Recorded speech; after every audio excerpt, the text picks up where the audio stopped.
No signal to the television, but I can clearly see switch feed.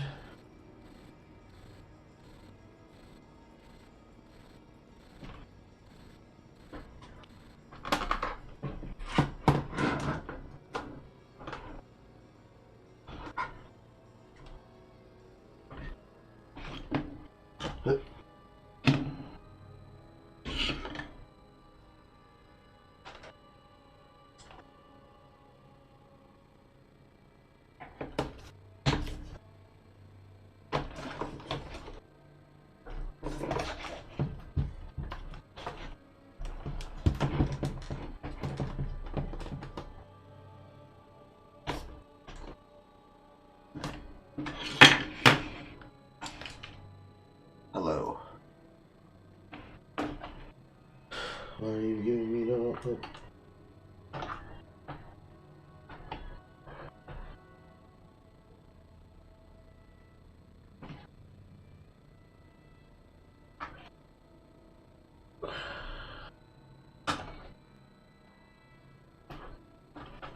This is a poorly designed port for the back of the TV.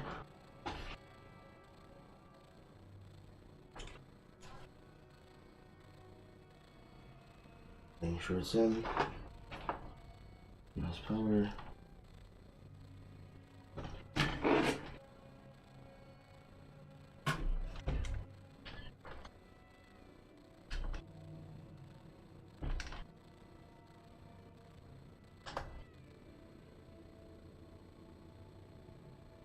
Why is it bots every single time?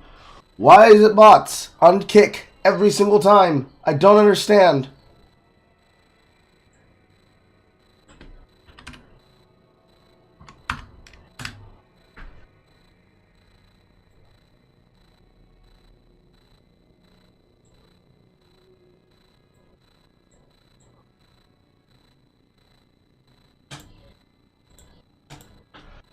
It just keeps flicking no signal, which is weird.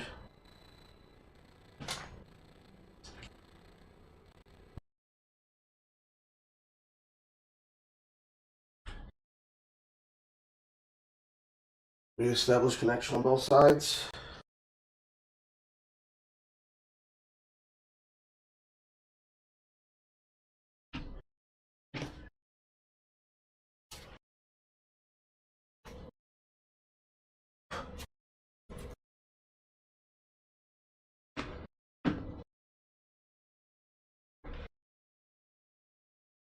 Okay.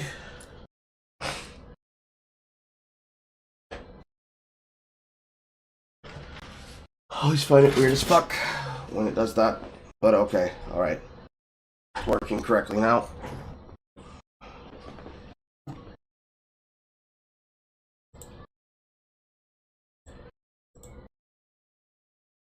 Just get that crap off the screen immediately.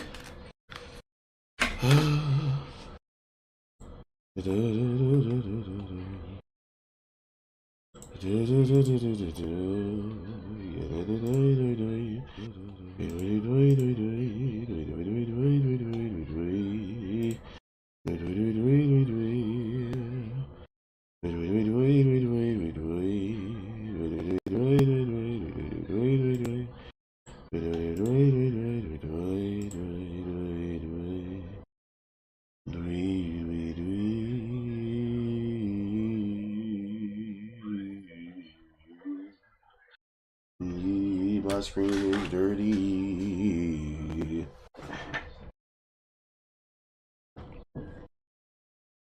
Oh Lord, I nudged it. No signal. So it has to be a problem with the cord then.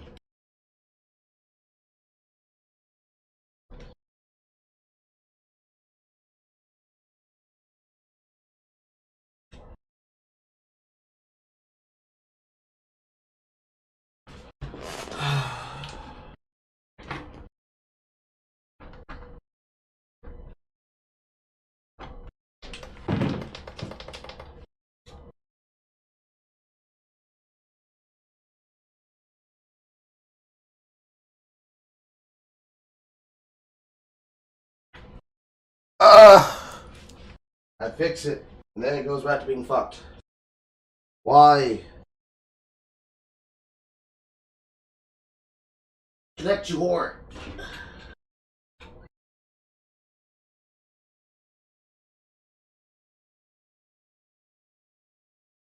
Work, you slut. Work.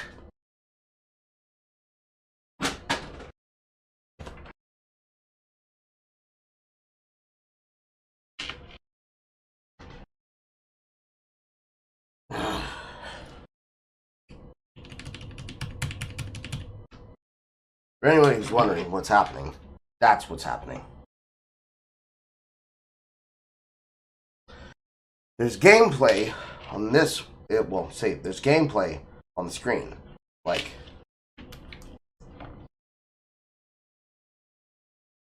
where is there? Technically, if this input's not working, that input shouldn't be working.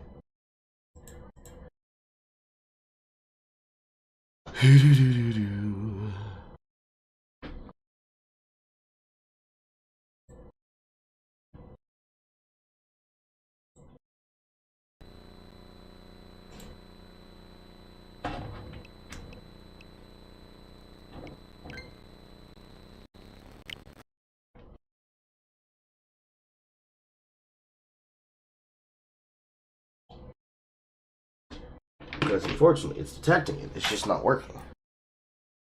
Problem is that it can't project it to the screen if it's not on the base.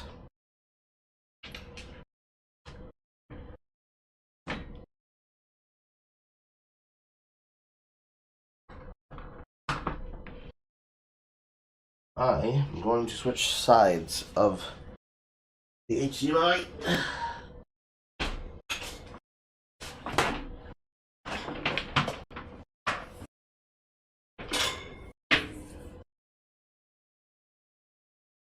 Because as you can clearly see,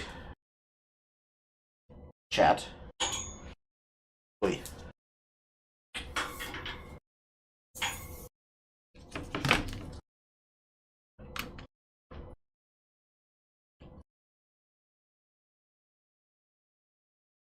You can clearly see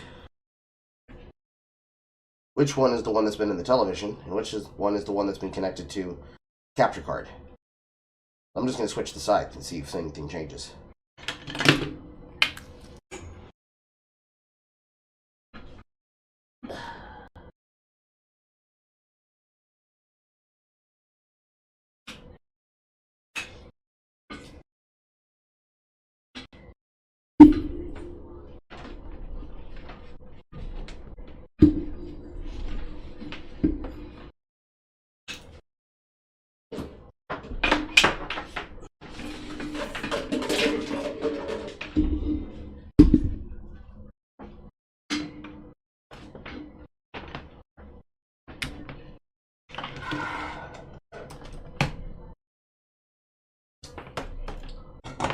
Because if it's a problem with the cord itself, that would be strictly because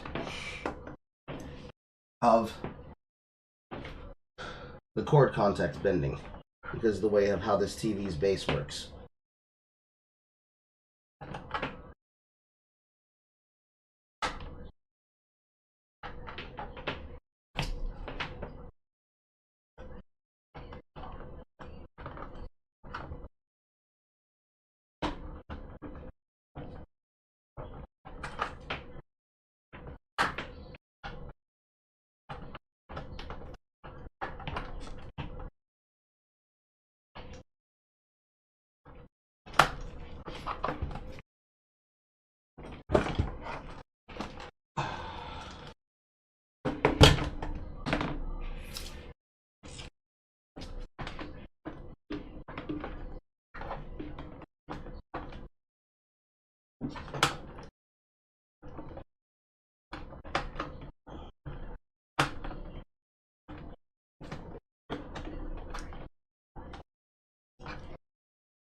Okay.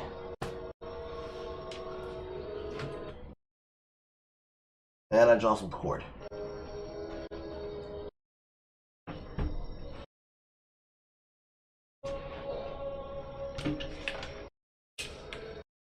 Are we good now?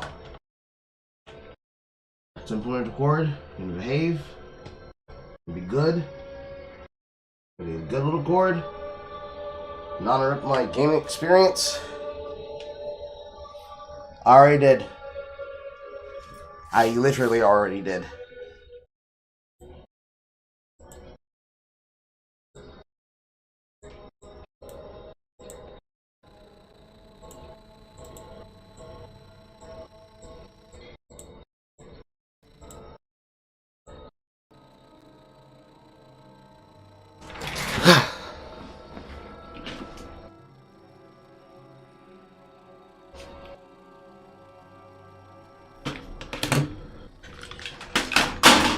Oof.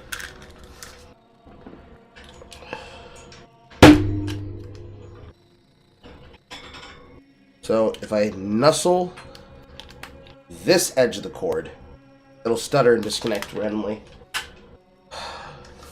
I'm gonna go see if I have another HDMI for purposes of upkeep. Let's see what happens from there.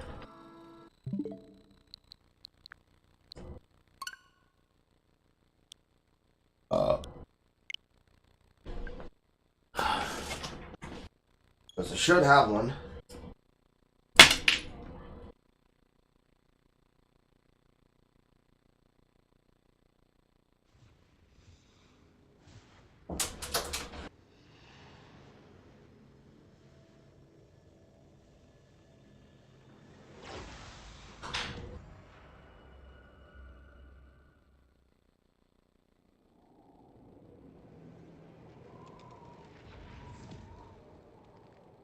Okay. Spare HDMI. Does anybody see the problem with this? Anybody at all? While it holds up my nipples. Short. Granted, it'll just mean I'll have to, like, physically turn where I have the capture card positioned to adjust for length. But if this one is fucking up, I have the backup right here.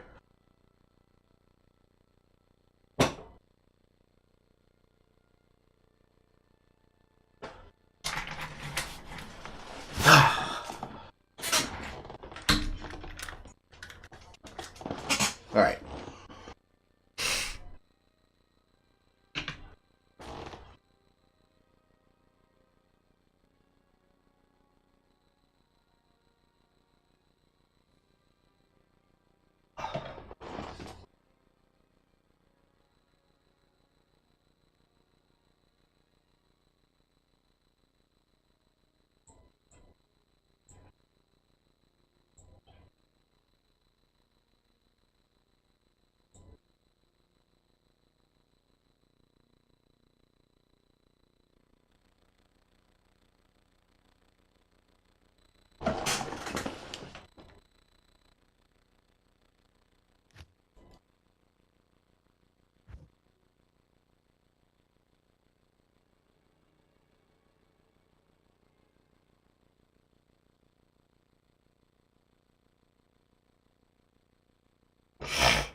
All right.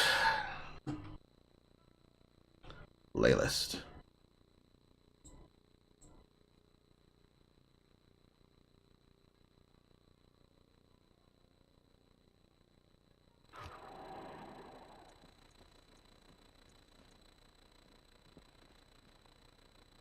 Actually, I'll let the audience decide. What do you all want to do while I'm doing this? Do you want music or do you want reactions?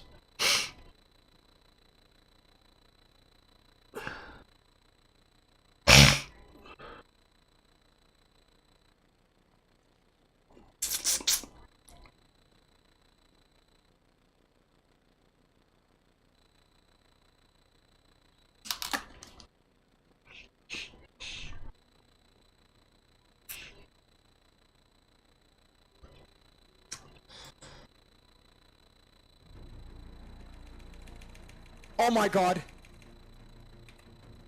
Oh my god! I apologize. I surprised. I jump scared you with fucking Dante's.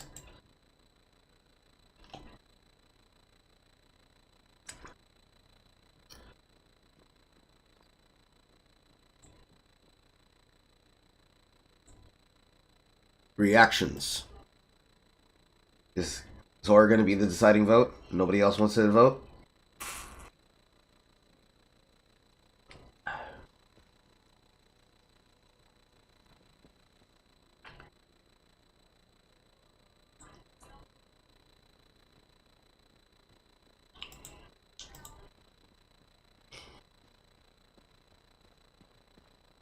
People were here.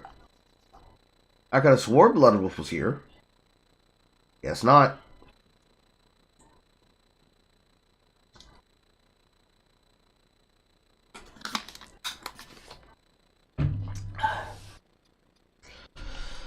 Oh, alright.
Looking for something to look at.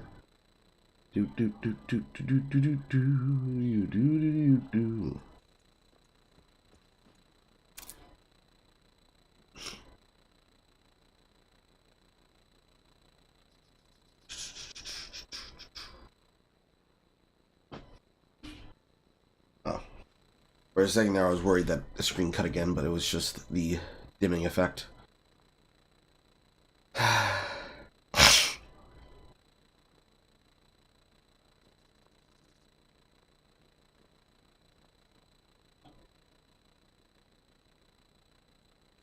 Trying to find something worth actually reacting to.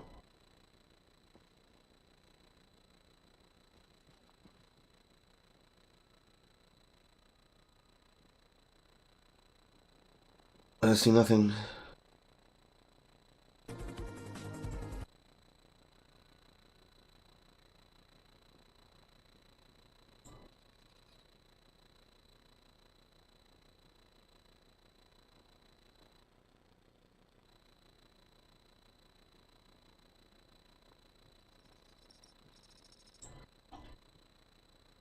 Nope. It's just a fucking Tekken spam. It's just a bunch of fucking Tekken spam on the timeline.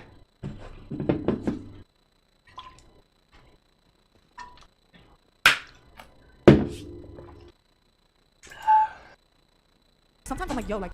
Here we are. Erudite coming in clutch. Erudite calls out Sugar Baby for bankrupting men.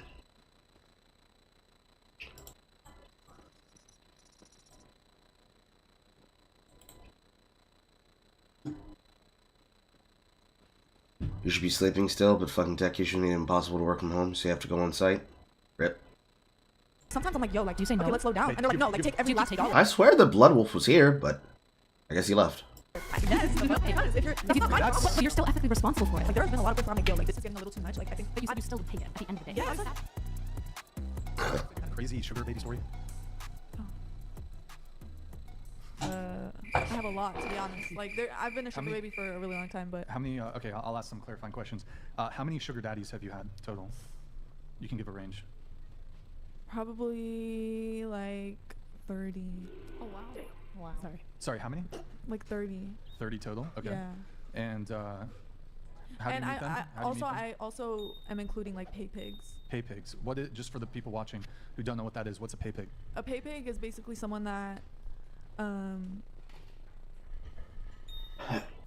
like pay pig kind of like gives you like, let's say like my pay pig, he'll be like, I don't want you to, like, I don't want to just send you the money, you have to request it from, like, I want you to drain my bank account type thing. Like a pay pig is someone that submits to you in a way. So how many of the 30 plus would you say were pay pigs? Half of them? Half of them, yeah. Okay. So a pay pig is just somebody who sends you money without you having to do anything, whereas a sugar daddy, he has some expectations. Maybe you have to send him photos or talk with him. Yeah, and most of my sugar daddies are like it's just regular relationships. How many, like, how many do you currently have? Like right now? Well, right now I have about like 5, but only pay pigs one or 5 sugar daddies? Or both? 4 pay pigs and 1 sugar daddy. Okay, I see. Do they know that you have? Not that I don't think that really matters. Yes, though, they know. And so, okay, you have. I'm curious. So, when you say that you drain their money, what's the transaction that's occurring? So basically, like, they just send you like $100. No, so I'll be talking to them, and then they will want me to send, like, you know, on Cash App how you can request. Yeah. They don't want to just send me an amount. They want me to like request so they can like see me like taking it from them, because it's not like me taking them in person. So they want that like getting off on me taking it, because they get off on that. I see. So okay, then. It's like demanding and being a brat. You know, because I've had one pay pig in person, and he would like bow down and like, you know, show up to my house and just like knock on the door, put the money there, and then leave. And so, what's the average? Are such a plague. Yeah, it's such a plague. It's bad. What's like the average payment that you would receive from a pay pig? I'm going to plead the fifth on that one. No, it's interesting. You should share. I mean, okay, at once or in total? Both would be good. Okay, so like, I mean, in total, honestly, I can't even. A lot of them have like could finance my whole life. Like, I wouldn't have to, you know, do anything. Do you do you want to try to give a range? You said total, and then like at individual payments. Okay, so like an individual payment, sometimes they'll wire like 10,000. Sometimes they'll like. It really depends. It really depends. That's really fucking bad. Holy fuck. God. Holy. What the fuck do you mean good for her? Huh? Huh? The fuck do you mean good for her? She doesn't look special.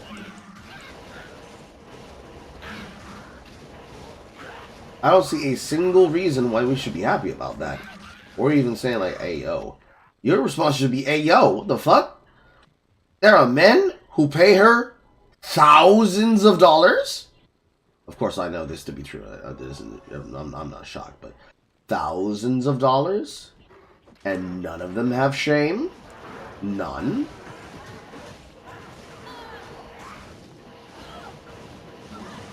None whatsoever? That's a bit concerning, no? An individual payment. I am also a mistress, like in training, so like I do. What is a mistress in training?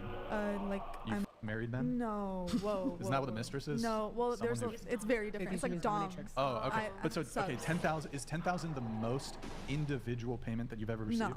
You've received higher than 10? Yeah. What's the highest? Honestly, I can't remember. More than It's 50? so like years apart. 6 figures? Ever 6 figures? No, not at once. 50,000? No, probably like 30,000. Wait, do you speak Arabic? Yes. Some of these larger payments, do they? You're gonna get her in trouble. Please. They're No, do they You're come gonna get too from? specific. Yeah, no. I Wait, plead- I can we plead the play fifth. I Warn Me plead the Warn? fifth. No. Okay. Because whatever happens out of the country, Yeah, really stays. she really can't. I really Yeah. can't. No. She can. No, I you're from really- Canada. First off, you don't know about the First of all, accent. I know a lot more about geopolitics than you do, No, so I am being very serious. that's not what I'm saying. That's not what I'm saying. Really, like, If you'd like me to be safe, you should definitely. yeah. I No, she's plead safe. She's safe. Right here. Wait. Okay. So Here, right now. I got you. In this country, I am. Yeah, okay.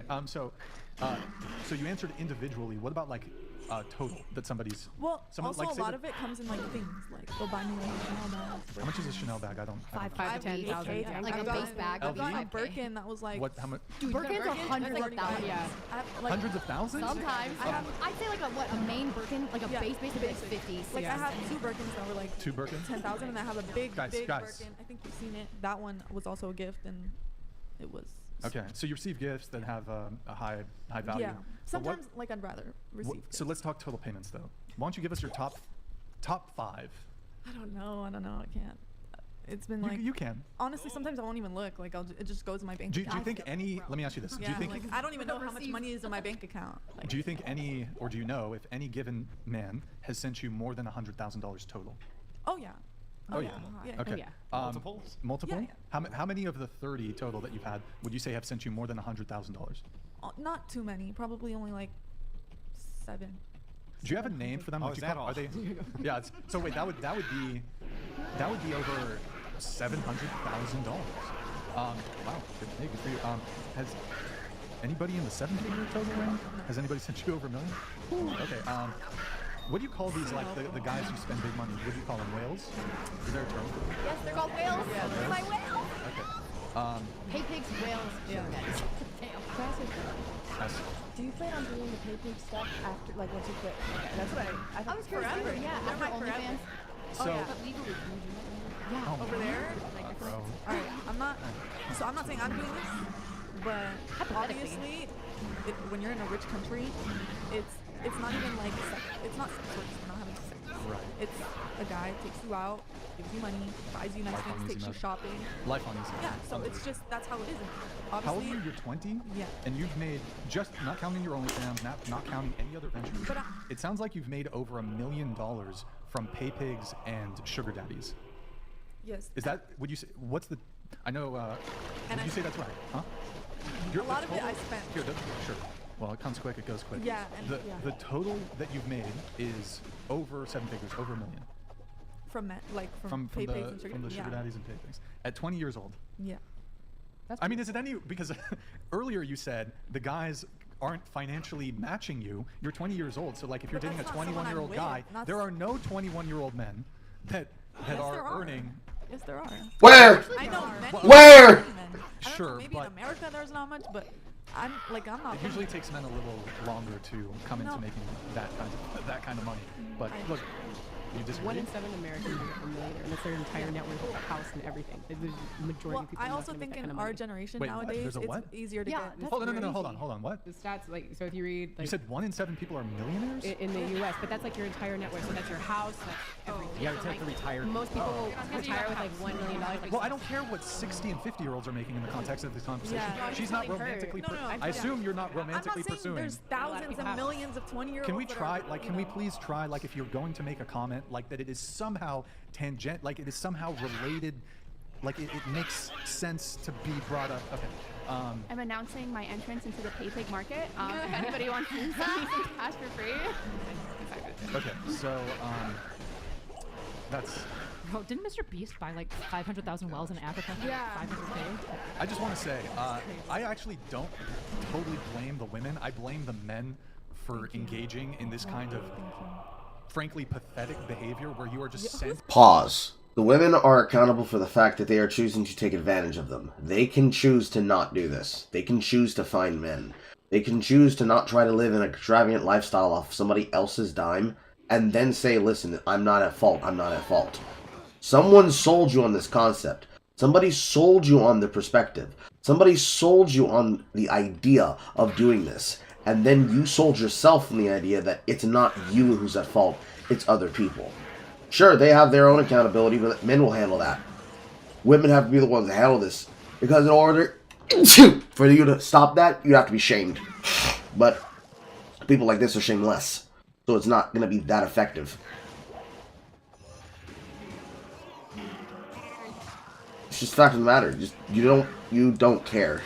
You just don't care. Ugh. Did these women? You're getting off on this, Brian. They get off on the They get off on being humiliation. shamed. So you Them having sexual gratification from being shamed and mocked and have people spend their cash is not a good thing. That doesn't make it okay. Morality does not set into this conversation.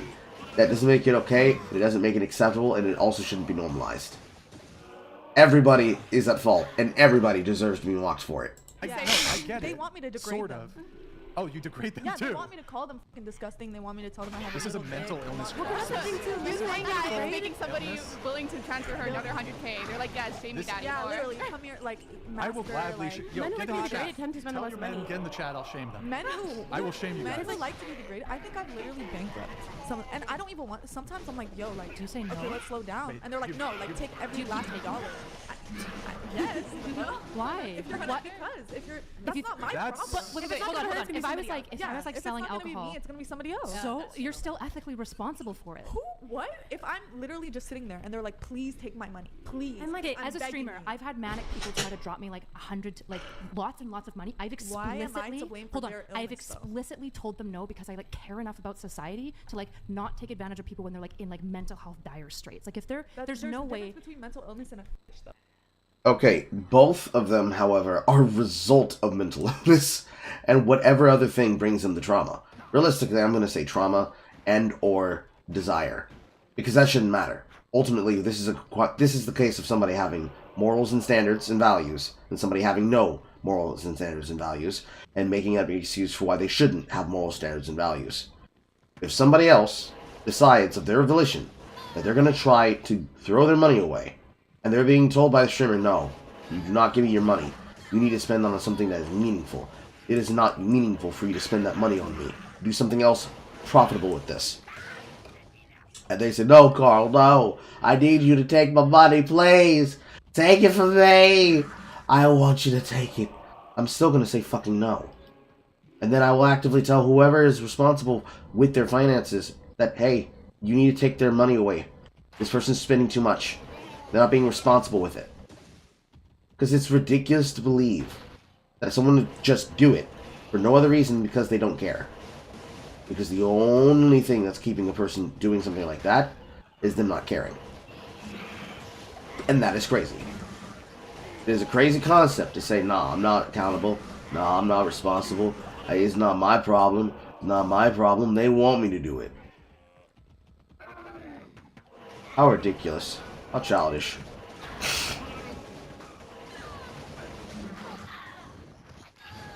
It's just not good. It's just not a good outcome for anybody.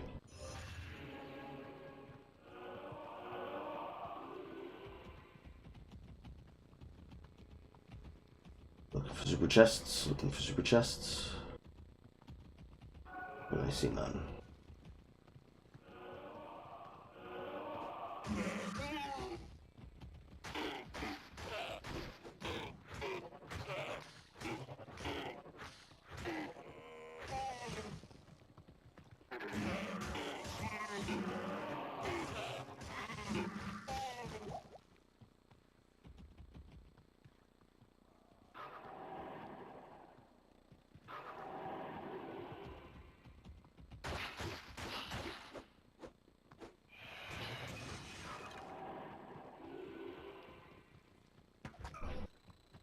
Okay, but if your fetish is so bad that you're taking out second mortgages and destroying your life, it is now also a mental Some of illness. these men like they want girls to make them take loans out and stuff like that, and then literally like ruin their credit. That is So not There's okay. literally becoming paypals dysfunctional that for will them. literally not take out their money before you, like they'll give you their check and you take how much money before they like I know, take it back I know for them. guys that are into findom. I've Okay, talked and to I'm them. not saying that's It is- cool, obviously, and I literally like But you're there are taking sugar the daddies money. that I literally care about so much. But Like, I get that. Have but you you're ever the- pushed you're them the into girl- therapy? You're the girl selling them crack, and you're like see their teeth falling out, and you're like, here's some more crack. I guess if you want, like it's I I actually totally see that point, wild. but also her point was like, they're gonna go do it to someone else. Yeah, So how do you literally. feel It's Then like you're you're not not gonna ethically save them responsible and- for killing the addict.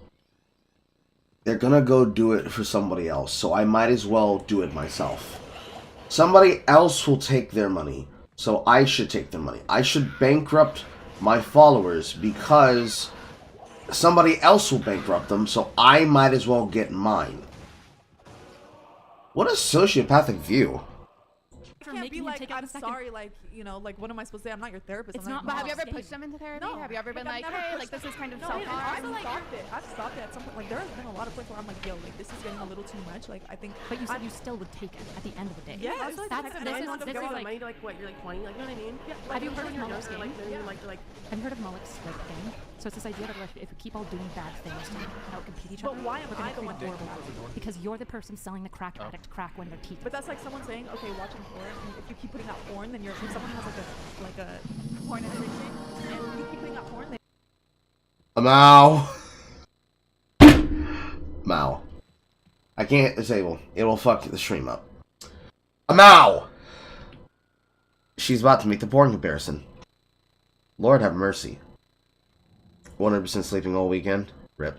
Welcome, Aqua. you're literally like selling the crack. How is that this like? Yo, what? thank you Because for there's a the difference between 25. selling and providing I just porn that don't is agree with ubiquitously that. available And that versus might be taking your a single. opinion, but this is my opinion. It's not my opinion.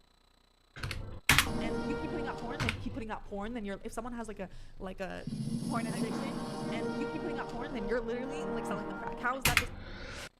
If you make porn and you keep putting out porn, despite the fact you know that porn is making a problem, you're a part of the problem, is actually a really great comparison. Because yes, porn stars know that the problem is that people have parasocial concepts and want the idea, and they want it's close enough, which is why all porn has effectively been destroyed in sense of the, damn, this is almost like the real thing, quality.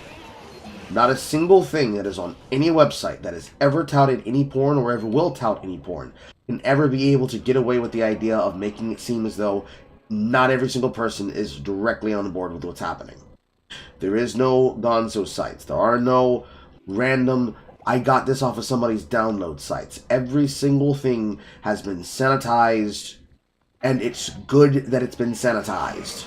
Because at least, at the very minimum, people don't have revenge porn being posted live on fucking camera. That's the good thing. That's the reality of the problem. The reality of the problem is a lot of the things that have gone wrong in porn is somebody's using it as a way to get at someone and as a way to put someone on the spot. To make them isolated, to take advantage of their security, take advantage of their trust, to take advantage of content that has been possibly stolen from other places, a la the fappening. Everything to do with porn has always been the problem of it is better to have it than not have it. Even then, it's not going to stop the industry. The wheel will turn. Someone finna suck that dick. In this context, that is what you are saying. Someone's going to suck the dick, so I might as well suck the dick. My sort rule. My soul rule. I might as well suck the dick and me get the cash rather than somebody else get the cash. Because I want the dick. That is effectively the argument. That's not exactly a good argument, really think about it at the end of the goddamn day. That's a really crazy concept for you to say. No matter how you feel about it. That's a really crazy concept.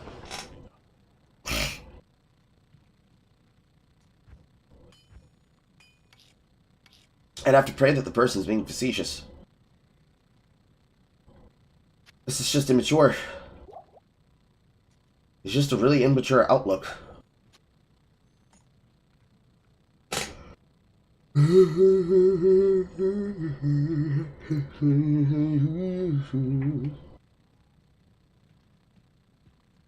I need magic flying charms.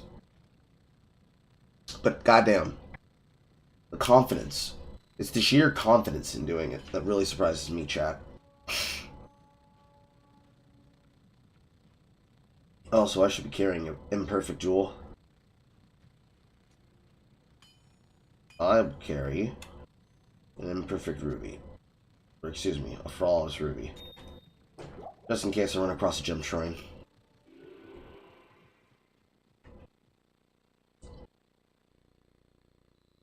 Like, Yeah, what? thank you Because for there's a the difference 50, between 25. selling and providing I just porn that don't is agree with ubiquitously available That versus might be taking your a single. opinion, but this is my opinion. That's not my opinion. I'm outlining like a serious ethical problem here, right? This is like I'm all for OnlyFans. I don't really care. I love the liberal society and I love that it makes women stay safe. But my biggest bone with that's a funny joke as well. With OnlyFans is like when thank you, Nick.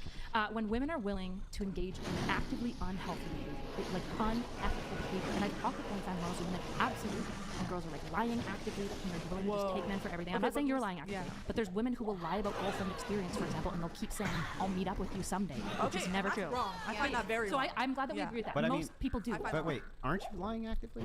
No, So not at if all. I- if They I- know I will never. It sounds like ever- you're pretty- No, but Well, that's they not get off on the degrading, so $200. Dude, that's laterally a mental illness. I don't care if it's pouring outside, but 304 would state mine. Okay, thank you, Saint Reezy. What a great interjection. What a great way to have people interact in the chat. Fucking text to chat, fucking super donation. What the fuck? Anyways. There's a bit of a difference in the idea of a paypig online who fully understands and is made aware of a big banner that says, I will never meet you. I will never meet you in person. If we meet at a MagFest, it will be because I want to see you. I do not invite people to do things. There's an entirely different idea versus that, and somebody who you're leading on for a very long time. You keep saying, come on, daddy, I'm going to talk to you, I'm going to see you, and then you fucking try to dip him every single time he tries to come get the sugar from his sugar baby. That's why a lot of people try to use the word sugar daddy. Realistically, you're not a sugar baby, and he's not your sugar daddy. You're just monetizing a guy for his wallet. You're taking him for his bank account. And you're making it seem like he's okay with it, when really he's fucking not.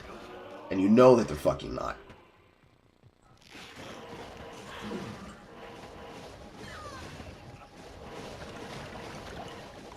In any case, you've made over 7 figures at the age of 20 via sugar daddies and pay pigs. Yeah, but congratulations on the money. That's the life on easy mode. Holy shit. I wish I was still making that hold on. much from them. But You were supposed to be an actual being human and be compassionate, but instead you're going out of your way. The most toxic person you can possibly be. Blank is toxic to society. May God have mercy. what? He's kind of like backing up what I was saying. And just to be clear, I don't think all women who do findom are bad. I don't think doing pay pig shit, like people have weird kinks and fetishes. I don't really care. My problem is when you know that somebody is actively doing great harm to themselves and you continue to enable that behavior. That's the line I where think that is true. I think that is true. I think if you know someone is literally about to go broke and is literally like you like literally they're about to lose their mortgage, whatever. But 99% of the time that is not the case. No, but you said, But you wait. said it's There not was me. one case. There was one case I thought there was where more that than was one. true. I No, thought there it was was, more. I said there So was one case you where that was bankrupted true. one man. Yes, one guy. But that's No, knowingly. Wait, did you knowingly bankrupt him? No, so basically not knowingly. So I bankrupted him, right? And then No, but after, you said he told you as part of his fish or No, yes. to So say, he was like, "Babe, I'm take about all to be-" my money. Take all Which my you money. So do you did. think he was just like No, playing up the stop. Chill. No, dude. Okay. Calm down. It's not that serious. It is that serious. It's his program. He's trying to direct you on the content, and you're not answering his question. Granted, he probably should not do that. It's not probably. He shouldn't communicate it like that. But at the sake of just ejecting you, he's trying to get you to answer the question. You're not answering the question. And it's a really big inconsistency that you haven't answered, because you said you bankrupted a dude, and you're saying, well, I unknowingly did. No. Send the money back. Refund the money. What do you mean? You walked away from the situation. You said, oh, okay, alright, I guess he says it's okay. That's what you're doing. You're throwing your hands up and saying, bro, I tried, bro. Bro, I tried. It's not my fault, bro. Bro, it's not my fault. He bought the $100 set. What do you want me to do? What am I supposed to do? Not take the money? Yes! Huh? Huh? Huh? Oh! Oh! We know, understand, bro. We know, understand. No, I'm not upset All at I'm you, but saying- she's fucking interrupting me while I'm trying to arrive. Yeah, I understand. Yeah, Okay, this Pixie. one, I'm gonna say this one Good more job. time. I'm gonna say Calm this down one more over time. there, Pixie. Okay. The one time that this happened, a lot of the pay pigs will say a lot of similar phrases, such as "take all my money," "I want you to, you know, take this money from me. Please request like whatever, like take me, master, whatever." Right? So a lot of the times they use the same phrases. You know, you don't really like. You're not really talking about what's the limit, what blah blah blah. Correct? So Do you like want to there stay comes ignorant? a time where there was this guy and he was like, "Please take all my money," blah blah blah, and I was like, you know, like, how much should I request? And he's like, just request a number, blah blah blah. Okay, boom, I'll request, and he'll be like, you know, request again, blah blah blah, until the next day, and then he'll be like, you know, I can't give you any more, like I don't have any more, and I was like, okay, why did you, like, you know, I didn't know. If he had told me, like, you know, Did you get I it back? don't have that much money. What? Did you get it back? No. Well, if you were like, can I have my like money, like really? So no, she took it. She took it and she didn't care. Oh no, bro. Oh no, bro. No. No, sweetie. No. I'm bankrupt. But he and I She told won't. also you- said, if not me, somebody else. Like, it's obvious that, like, they're willing to. And obviously from that point forward, I have not done that anymore. Like, I will never take that much money. There's like a limit I take from PayPix. Like, I will not, you know, Is there? condone. There is a limit, yeah. What's the And limit? The limit is like 5 to 10,000, depending on who. So depending on $5,000 to $10,000 per person. But That's so, your limit. You know, but that was like in the like literally the beginning of when I like first ever like found out what PayPigs were, and I was clearly not making as much money, and I, you know. But you And did I'm not keep the saying it's money. correct. Yes, I did, and I'm not saying, you know, I'm proud of it, but it happened, and I'm not gonna sit here and like, you know, be like, oh wait, I should have, like, whatever. It should have happened, but it didn't happen, and I'm not about to like, you know, like go back on. So that. you knowingly bankrupted him. I didn't. Okay. Of course you. I mean, he Take it told how you. you. Take it how you. He told you he didn't give the money back. No, That's- I didn't. So No, you I knowingly didn't. bankrupted the guy. Sure. I totally forgot what we were going around on this. We were Yeah. talking about sugar daddies, sugar mommies. Do you have any sugar daddies? Yeah, I've had sugar daddies. No, they're hesitant to answer these. Okay. Have you bankrupted any of them? No, but what was I gonna say? How many, Like I've had situations where I feel like Well, you're into. I've had like reservations to do certain things and then felt less bad because of little comments that kind of make me feel like they have certain kinks I have or more. I don't, but I have mental hang-ups that allow me to justify taking from them. 'Cause fuck them. Was the sentence that came out of her mouth.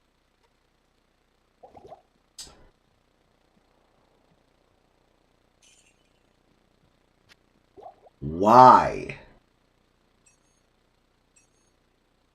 Why? Why is that a thing that you would do? Why? Why? Pray tell why. Why? Why? Why? Why though? Literally, why though? Why though? Why though? Again, like they'll ask to see pictures of you while you're younger, or ask you questions about when you were We did talked you, about this. Yeah, did you like certain things? Did you have this since you were a young age? And certain things. Now I have no remorse. No, we were talking about this. The guy that I bankrupted. You know what he was getting from me? Pictures of me in high school. Pictures of me when I was 13. Well, why would you That's send yikes. those? Jesus. Wait, So not only, pause, not only, pause, wait, pause. not only did you. Pause. Can I finish? Let me, I just want to make. I told you this was in the time when I was literally broke. So in your head, it's okay to take guys' money because you, of your own volition, decided, you know what, it's on the table. I'm going to sell pictures of myself when I was in school. I'm going to sell sets and photo sets. But you know, you asking for these because I offered them, you asking for these, that makes you sus. So it's okay for me to take your money because I decided you're a creep for taking what I offered to sell of myself.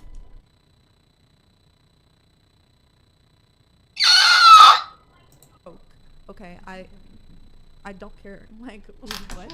Okay, I literally don't give a fuck. Anyway, I'm saying this was at a time when I I believe did you. not understand what, like, how this was done. I didn't understand. I just needed the money, and it just so happened to be an easy way because I was literally just sending selfies of myself. And he thought I was in high school, and I made him quit. Like, a lot of pictures were, like, of me when I was, like, 17, 18. Okay. But So not So that's worse. So not only did you take people's money, you featured yourself as a catfish. Possibly the best kind of catfish, which is somebody who presents themselves as younger, but they're actually older. It's better than the alternative, which is presenting yourself as older when you're actually younger. But it doesn't make it that better. It don't make it that much better. Is there a single positive thing? Is there a single positive thing to be learned from any of this? I beg you to tell me there's a single positive thing from any of this.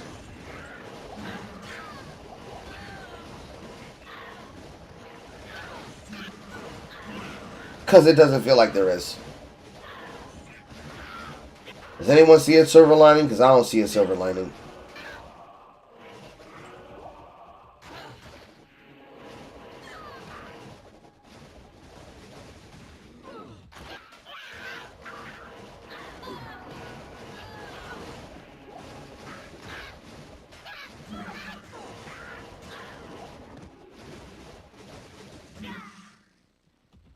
I'm just disgusted with human existence.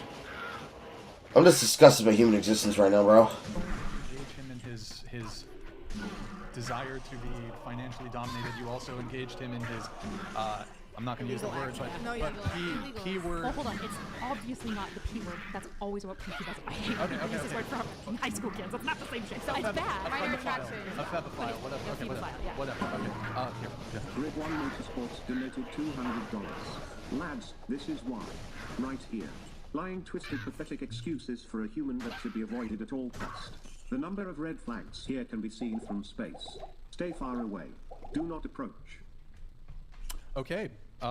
There you have it. Grid 1 Motorsports. There you have it. That guy, Grid 1 Motorsports, absolutely correct. 100% correct. That's crazy to me. Wait, did it make you feel less bad knowing that he was like trying to solicit from a minor? Yeah. So you felt like, you know, since he was attracted to minors, he was like going I to thought it for was minors. weird as shit. Yeah, let's I not. thought it was yeah, weird. okay. Not the right wording. Good job, Pixie. Good job. Nickelodeon, many women don't find a man attractive or interesting unless he's already taken. Case in point, Nala was cheating. Then they have the nerve to ask themselves why they can't find good men. I've never seen a never man who asked hurt that. you. Yeah. Okay. I never asked why I couldn't find a good man, and like I said, I'm not even looking. So. All right. We have Puffy Vegas, I think. To the 27-year-old, it doesn't matter if the guy pays 100%, 50%, zero of the bills. I've never known a faithful woman. P.S. I have a 300-plus natural-born female body count of mostly hot girls. Okay. What? All right. I think Nice, it's good flex. Also, Solid- you're just like He paid for them all. The heck of What? Good talk. Okay. Going around the table on this, so I'm just curious on the numbers, and I'll try to move through it quickly. How many pay pigs or sugar daddies have you had? Five total. Okay. What's the most in any one transaction that you've received? Like 6K. 6K. Okay. And total? More than 6 figures? Total? Like since I've been doing it? From all sugar daddies and pay pigs, I guess. Yeah. More than 6 figures? 7 figures? No. Okay. Life on easy mode. Okay, just writing that in my notes. What about you? I'm actually not super. I don't profit from my anything. Have you had sugar daddies? I have one kind of. One yeah. kind of. What do you mean? So like he's also in the military, so they don't really make all that much money. But like he'll like if I tell him, I'll post my story like he wants to pay for my haircut, and he'll just send me. Or if this particular occasion happened once, I posted who wants to pay for my haircut, and he sent me $100. Didn't even ask me how much it was, you know. And then he texted me one time. He was like, "How much does it take to get your lashes done?" I said $30 a week. He sent me $300. I love So you sad. if you're watching. That's so pathetic. Okay, not for you. Just that's I know. so sad. I think we call that a simp. Okay. We have Derek the Trader here. Then we'll get to Nala. They're all simps. True. All these people simps. OnlyFans will only get larger. I work in finance. In 2022, payment to content creators was a staggering 5.6 billion. That number is expected to rise significantly in the next 5 years. Okay. Failed society. All right. What about? Well, the majority of that is all going to be people who are the top percentage people, and these girls aren't necessarily the top percentage. So it's kind of disingenuous to try and read the market gain and acting as though these 4 women represent that market share. Because they don't. You, Nala. I've never had a sugar daddy. I've Come always on. been really scared of the. Oh. I'm scared to talk to someone in that way because I feel like I might get a stalker. I'm actually genuinely scared. Yeah, that's It's the fetishes that kind of scare me because it drives so hard. And so I'm like, you know. So why are you playing into them? Why are you doing them? Why are you in this line of business? OnlyFans is like safe for me because it's one online and I don't feel like they're sugar daddies. They're not giving me gifts. They don't have my phone number. They can't get in touch with me any other way besides for OnlyFans. But like I said, it just scared me. So. Gotcha. And then going back to the original thing that we were talking about, I think I was going around on, are you actually single? I think I got, did we? Yeah, we never will. And that's what led into the, Alexa, you were previously on the show, and in your pre-show notes to us that we kind of discussed in the previous show, you said you have quite a few unique dating stories. A lot, 2 out of your 3 past serious relationships came from Tinder. You also did a challenge where you went on 50 first dates with 50 different men in 50 days. Then that's how you started meeting some of your relationships. Are you still doing that? No, I'm just so single. I haven't been on a date since I've become single in the past 7 months. Really? I've never had a sugar daddy. Oh, okay. I would like to say, like, Lord knows, I hear your guys' stories. I was raised by a single mom. I had to pay for everything growing up. I worked 109 hours during the pandemic. I worked 3 jobs. I paid my student loans. Like, I'm not gonna lie, it's slightly infuriating to hear how easy it is for you guys. And I'm not even mad, but like, part of me is just like, yo. Dude, But you are mad though. There's a lot of people out there that are struggling. What do you mean you're not mad? Of course you're upset. If you're busting your ass working 3 jobs, and these girls are just fucking pumping guys for cash, of course that would upset you. Why would you lie? Why not just tell the truth? Say, yeah, I'm a little bit upset, I'm a little bit annoyed. I'm not mad at you, I'm mad at the game. I'm also mad at these men, I'm also mad at society for making it this way. That you're allowed to say that and then not commit to trying to take people for their bank accounts. You can do that. That is an option. That is a choice. It's called coping and sealing.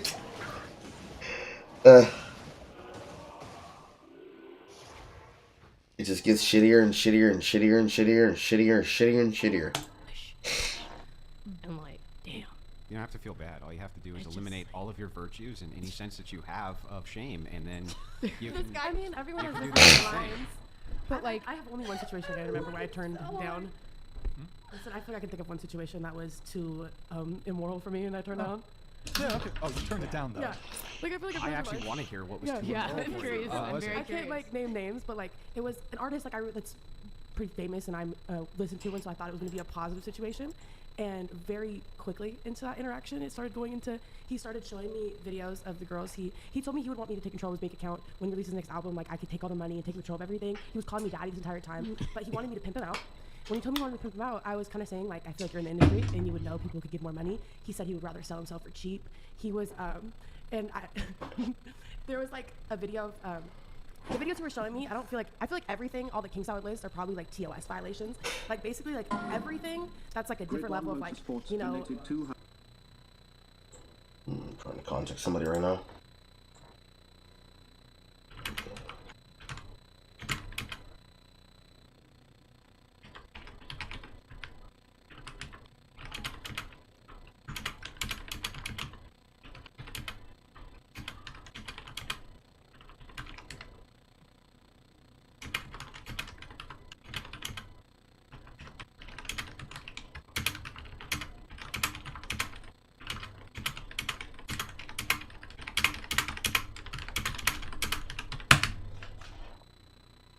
$100. The owner of have paid himself $1.3 million a day last year and still owns the billion-dollar company. You are all his hookers regardless of how empowered you feel. You are not special. Oh wow, okay, there You you know have. you can actually sell like cooking shows on OnlyFans? Yeah, but It's most not of them just don't. that. Majority I of know, people making money are not selling It's let's gym see no, here. Okay, all It's right. not just that. I mean, isn't he your pimp? No, obviously not. Like that would be Who like, are we having sex with on OnlyFans? platforms are not pimps because like there's a very specific relationship, obviously. Otherwise, like any titty streamer would then be like pimped by Twitch. Like, no, obviously not. They're not pimps. We can talk about like the ethics of OnlyFans. That's another conversation. Is YouTube Wait, pimping you out when you take your just to bring it $30? back, just to bring it back to Alexa here really quick. So you did the whole. So what was the? If you can explain really quick the whole like 50 dates in 50 days with 50 different guys, and if you can tell us like the breakdown because there were breaks in that where you actually ended up getting into relationships. So can you explain the whole 50 dates, 50 days, 50 different guys thing? Yeah, so I didn't start dating until I was like 18, 19, and it's just I didn't meet someone that I thought was virtuous of any of my time basically, and I was busy, so I said, okay, let's enter the dating market, let's see how this goes. And I said I don't want to be so picky because I know on dating apps it's so easy to just do a quick swipe and judge someone so fast. So I said, okay, let's push myself. Let's do, and I'm an extremist in the sense of like I was like, well, let's try to meet as many people as we can and see if we click with anyone. So I was like, I'm gonna go on 50 days with 50 days with 50 different guys. So I met my first serious relationship. He was date 14. I went on a date every single day. One day I went on 2 dates, and I was just going through the motions. And it was good in the sense of like you go on a bad date and you don't have time to think about it because you're like on to the next. And then I met my first serious relationship, and we were together for 3.5 years. That was my longest relationship. You met him online? I met him on Tinder, yeah. And he was someone that I naturally, like, just quick swiping, I probably wouldn't have swiped on him, to be completely honest. But because I had to fill the calendar, I was like, he had good banter. Someone looks-wise, good-looking guy, just not my typical type. And we clicked in. When I met him, I said, I really like this guy, so I could see myself potentially marrying this guy. And so I canceled all the dates that I had after him because I was like, I really want to see if this could go somewhere. And then 3.5 years later, he ended up cheating on me and not being a nice guy. He was great in the beginning, not great in the end. That's totally fine. Blessing and a lesson, that's fine. And then once I broke up with him, I was like, oh, might as well keep it going. And then I went on 9 dates, and then I met my second serious relationship, and we were together for about a year.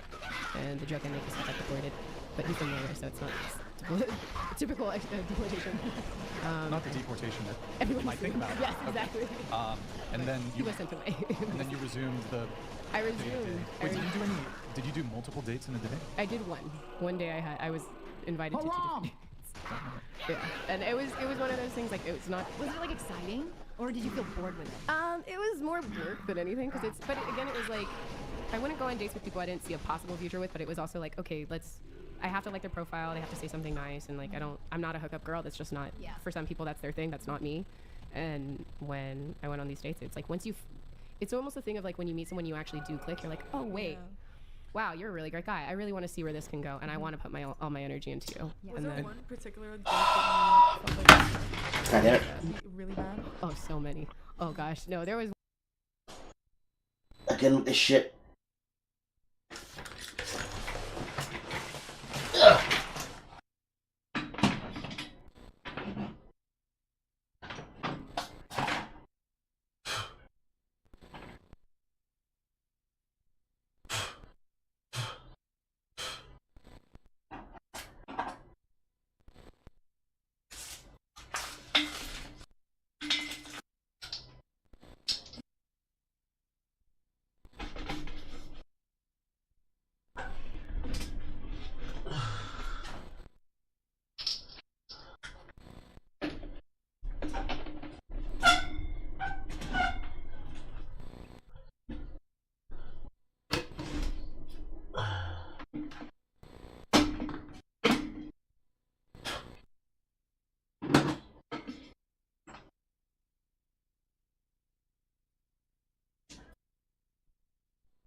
So disconnect.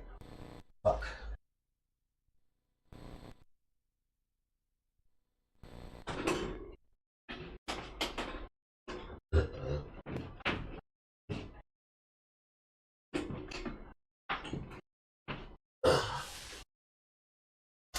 And we're back. Hopefully the way I just record means it won't be near my foot again. God damn it. I hate having Parky Flory.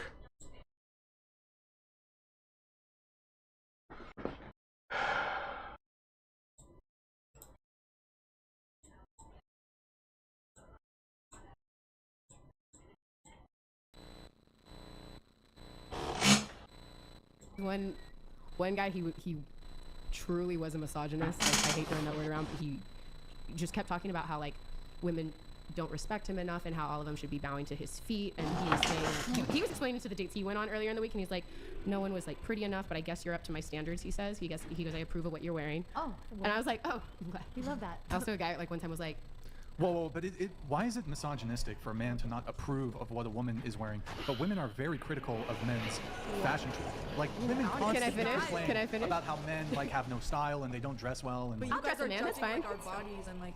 So do you guys. I feel like Alexa's been like nothing but nuance. I mean, there's an element of both sides do it, so both sides can be guilty. The perspective that most people would come with is, well, there are men that do this because this, and this, which in this sense would be, there are women that believe that there are men that are judging them, not specifically just their outfits, but specifically their outlook, and their outlook then informing the way that they treat people, and that entreatment of people is further imported with some base level ideas and base level beliefs that may or may not be reflected in that person's actions and in how they respect other people, let alone themselves. So one of the girls could say, I try to go on a date with a guy or with a girl, but weirdly enough, we haven't heard a single case of a lesbian in these kinds of situations. I find that interesting.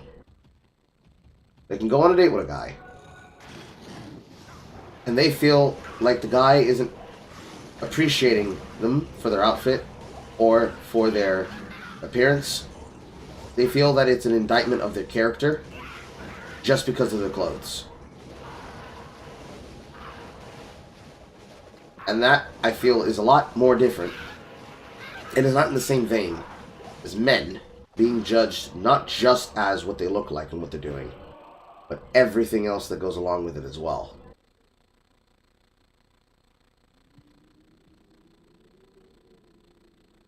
Isn't this be a good turn? And shit. Because effectively, it goes alongside the idea, please be good, and shit. It goes along the idea that you can have somebody make a judgment of a woman's outfit and saying that she looks like a hoe, and a woman look at a guy's outfit and say that he looks like a douchebag, or that he looks gay. The women do not get the same view men. The men are getting from women, and vice versa.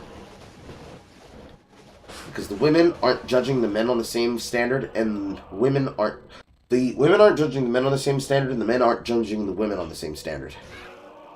So it's going to be inherently different the way that it comes through at all times, simply because. Now that's the biggest thing that informs it.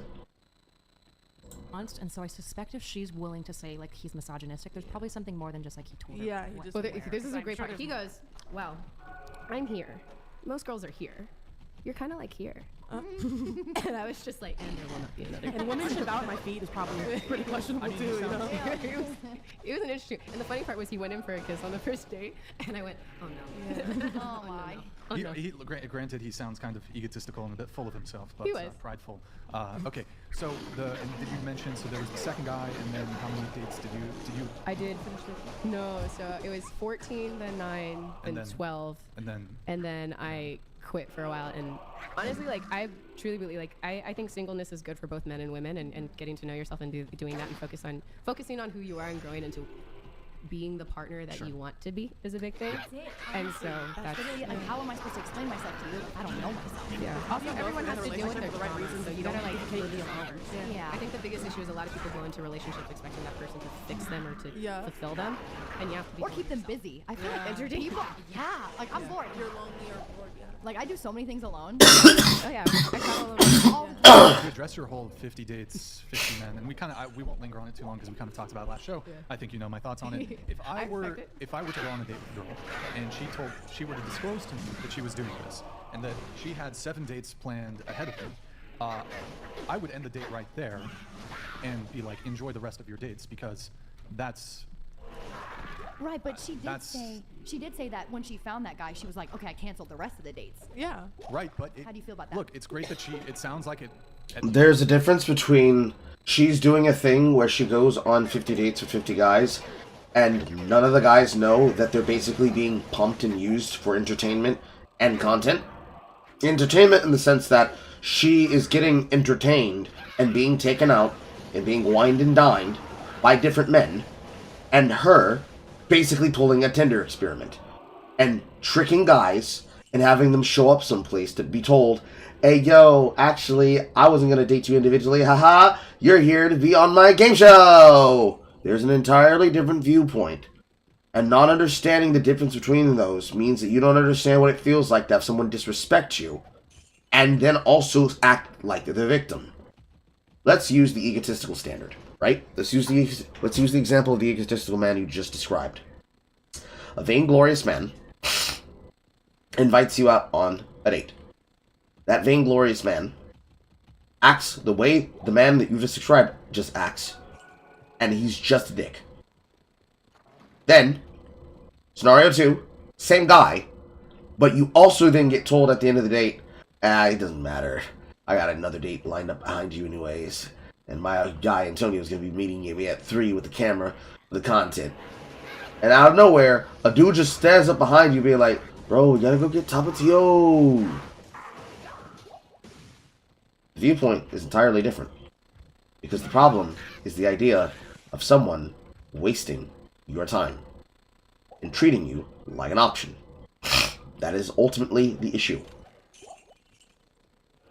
Now, she can do it for content.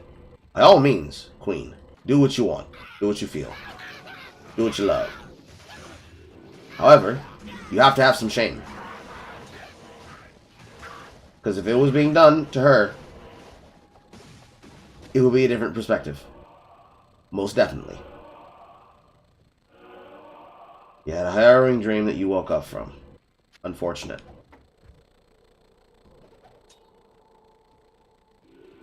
So at the end of the day, if you can't understand the idea why a person would feel besmirched by somebody telling them, hey yo, I have multiple dates planned after you, so make it snappy. Clap, clap, impress me. Nobody wants to feel like they're on show. Nobody wants to feel like they're being told to perform and the person isn't even engaged in the moment. It's just the fact of the matter.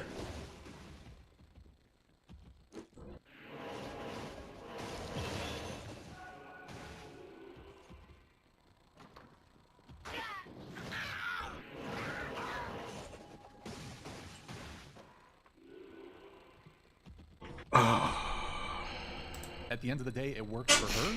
Granted, the 3 men she did find, it didn't end up working, but I would say that there is a decent cohort of men when if they find out that you have a date planned for after them, or you have 7 dates lined up, that's immediately like, I'm thinking, goodbye. Can I ask you a question? Sure. Do you feel the same, like Andrew Tate gives this advice as like a dating strat for men to like intentionally try to line up a couple of girls, typically on the same night, because he's like all about maximum efficiency. Do you have like the same feeling of like, that's really not okay? Like if you're dating for intention, why are you like lining up people? It's not so much whether it's okay or not, it's more so, if your name was Brianna, would that be like a big no for you if you went on a date with Andrew and he had like somebody book after you? it's not so much whether it's okay or not. I mean, if some guys might go on a date with her and not, they might be going on multiple dates themselves, they might not object to it. But I mean, but in your specific example, I think if women would object to dating a man who has a date right after them, or dates, I have no issue with women having the standard of, if you're seeing that many men, then I wouldn't want to pursue you. It's not worth my time. You seem like you're just kind of playing the field, whatever it is. Isn't there kind of a difference though? So in the case of a man, if he's going out on 50 different dates with 50 different women, that actually seems like it might be a pretty good strategy to try to find one. Whereas women, the standard is upheld differently. Maybe it should be, because you kind of think, oh, maybe she's easy, maybe she's this type of thing. Whereas when it comes to men, I don't think that even gives that appearance necessarily, because men aren't the gatekeepers of sex. Women are. But So, I mean, certain men get, like, I'm sure all, because like guys talk about how like men have to earn to be able to have sex, but then it's like every girl has a story or has friends with a story of dating a broke loser. So it's kind of like, if a man has a certain amount of confidence, he can be the gatekeeper. It's like, also men No, well, still sometimes. they really. Men cannot be the gatekeepers of sex because I can't fuck you if you don't open your legs and keep them open for me. Because if I force your legs open, that's rape. In order for me to get you in bed, you have to like me enough for you to want to lay down with me. What is this cope? That's like saying that...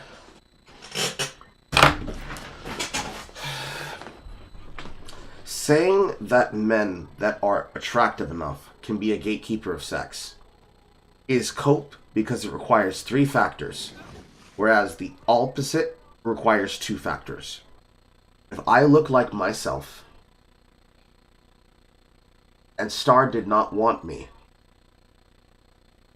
I would need not just to have money and be funny, but to have you interested enough to want to fuck me. And then, good enough at that sex to then keep you. If I were a woman, I would just need to be attractive and get someone's interest in me.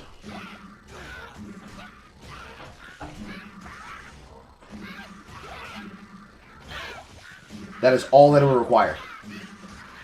That is all that it would require. I would prefer, on this comparison,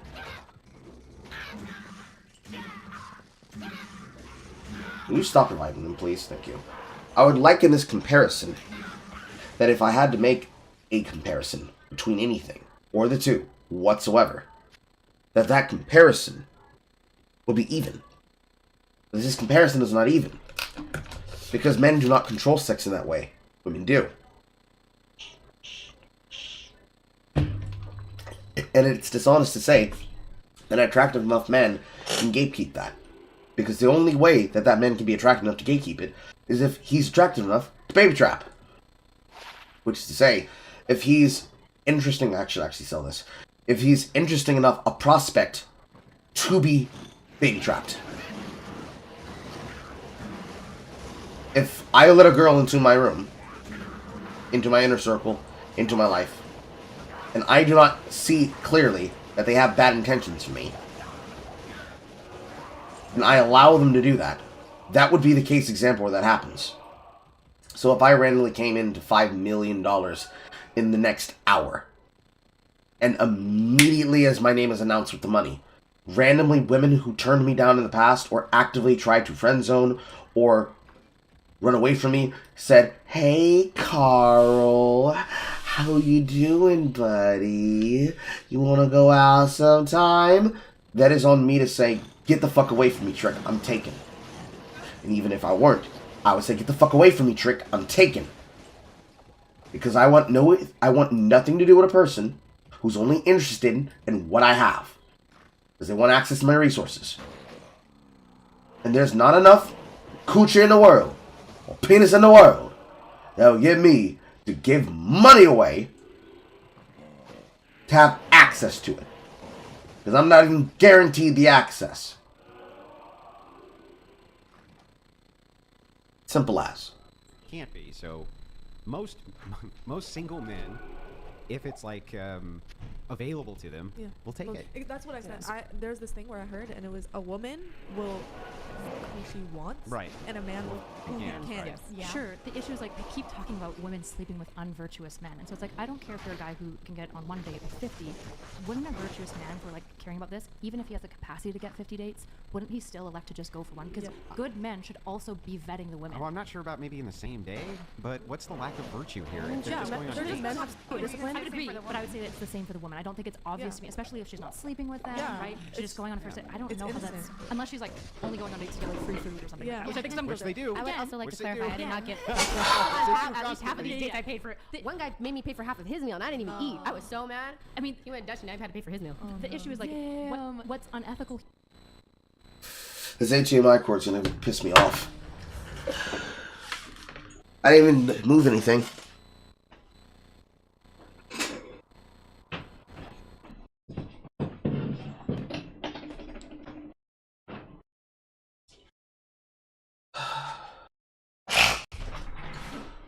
Oh, Lord!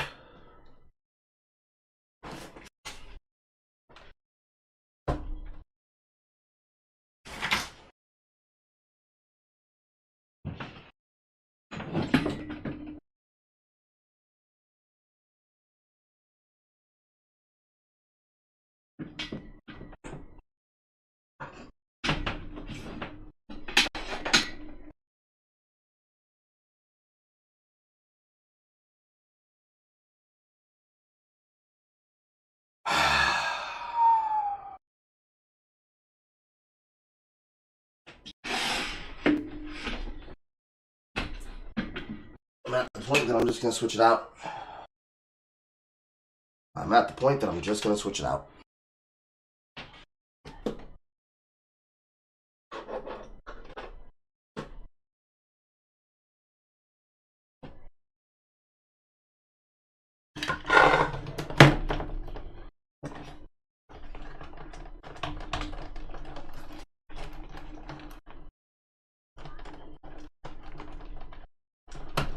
It literally doesn't make sense that only now is this cord deciding to have problems.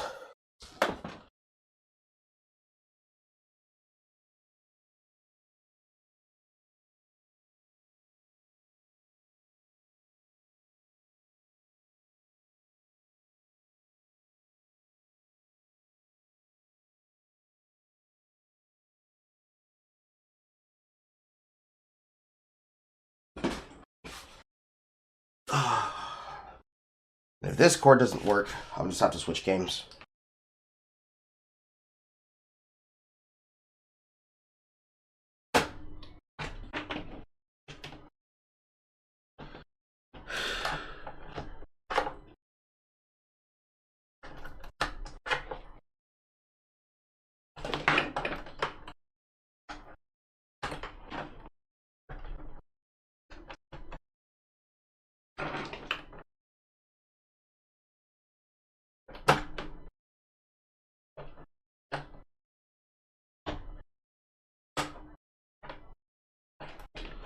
What a mercy.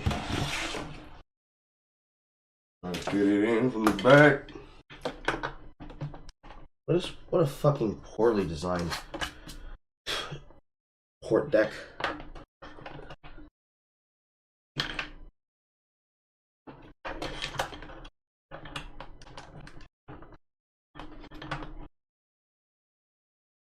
That one is flush. Flush enough, I guess.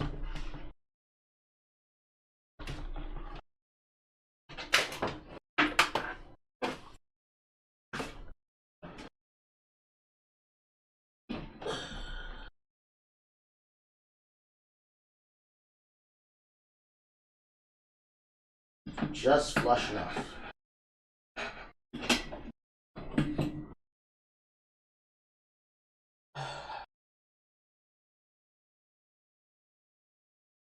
Stable?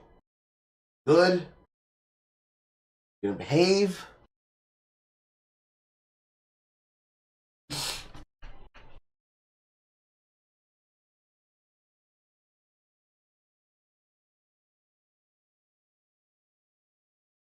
Ouch.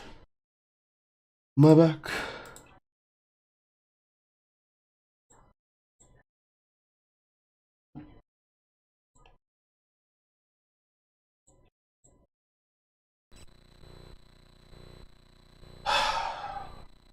Bro, come on. Bro, come on.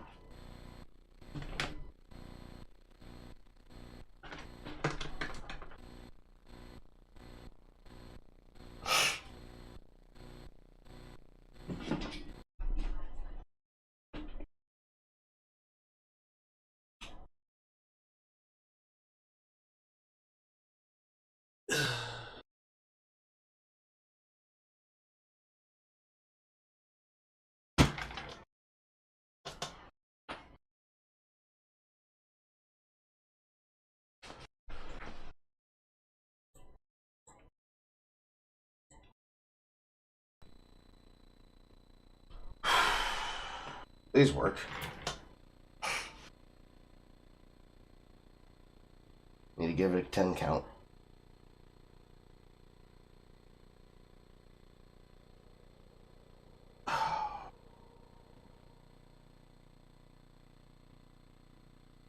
I wouldn't know, and I wouldn't be sure about how else I'm going to get the capture card to work. I don't think I can plug it directly into my video card. There is an option to plug into the HDMI, but I don't know if that option will work.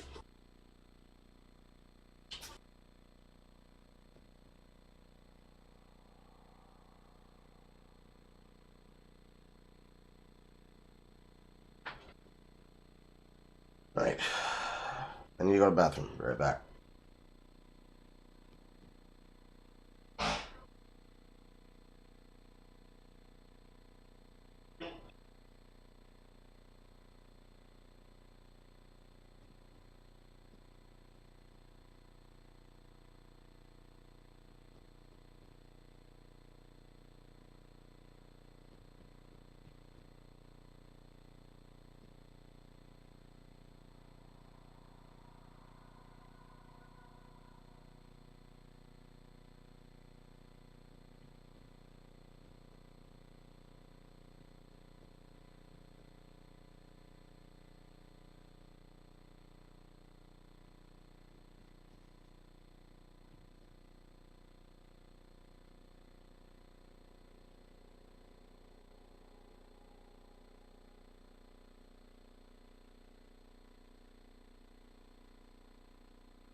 Okay. As long as I don't hit the desk, it should be okay.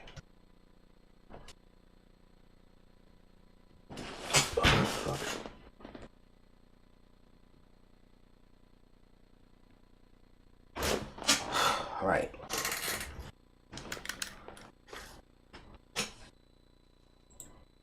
Here isn't the women. At least half of these dates I food or something like that, which I think some Which they do. I would also like to clarify I did not get free food. At least half of these dates I paid for. One guy made me pay for half of his meal and I didn't even eat. I was so mad. I mean, he went Dutch and I had to pay for his meal. The issue is like, what's unethical here isn't the women going on multiple dates. It's her like doing sleazy shit around it, you know, trying to get free food from him. So it's a lie, right? She's lying. She's saying I'm interested in going on a date. She's actually just trying to like basically get some of his money and get a free meal, which is bad, right? Lying is bad. I don't think everyone is like unethical, but I can understand the discomfort with it personally, because it's like, oh, if I'm going on a date, I just want to like enjoy my time with that person, and I feel like if the person's telling me like I have 7 or 9 dates lined up, now that puts a weird pressure on me. That makes me just want to retract and be like, you know what, like have fun on your doing dates. swell. Yeah, but Like I mean, Like it's just a lot of pressure. if the woman goes on 50 dates, though, and she can probably stop and say, okay, I'd like to continue to date you, and whoever that guy is will probably agree to do that. That's not going to necessarily be the same way in either direction. That's the problem. I agree, but that's because I think men and women actually vet differently. So it's kind of like, have you ever heard this? It's easy to get a guy to agree to be your boyfriend and impossible to get him to agree to be your husband. I think I've never heard okay, that. I agree, though. there's always this trope of like men will date you but they won't marry you, right? And I think there's complicating factors why men won't marry you, but I think a lot of men will kind of take what they can get because in large part they vet the woman in the relationship itself. I think a lot more men will walk away from their girlfriend than they will from like a random date because men do have to like throw their net really wide. But women have to vet in a different way. Women have to vet by like having a really narrow net. So in the case of Alexa, she's going on 50 dates, especially in the case you're not sleeping with them, you're not like kissing a lot of them.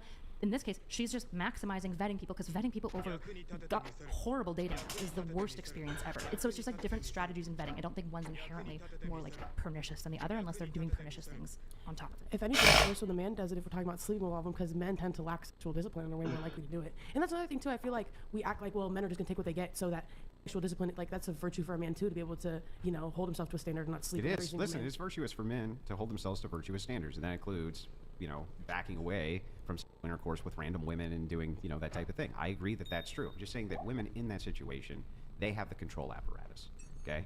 They always have the control apparatus, except in maybe like super exceptional cases where the guy is a fucking millionaire rock star or something like this. Council They of essentially, Andrews women are going donated to be the determiners. $200.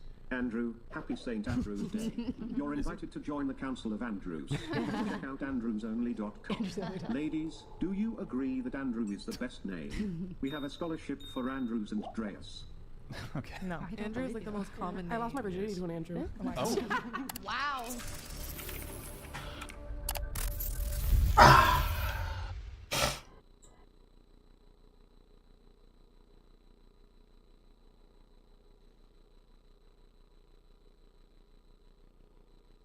Not horrible.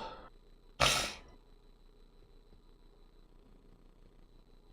see here. Pokemon blames Manosphere, Pill, PS for pitching Twitch exclusivity and new feminist rant from Bar Dark. I'd rather get that in its full version rather than getting someone else. I see more Mel Max news, but we've already covered one part of the updates. I don't think I need to follow another.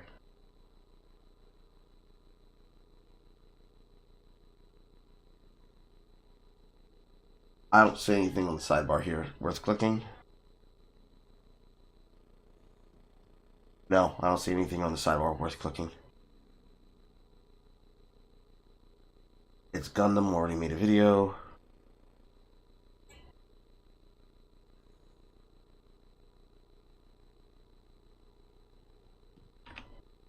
Okay. I do not find a reaction. I'm probably going to call my wife and talk to her for a little bit. Because I want to make sure she's okay.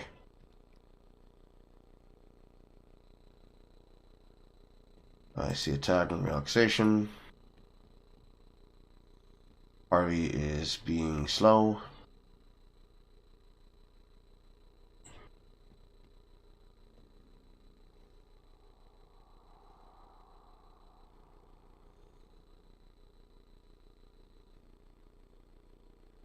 I see no suggestions and podcast ideas.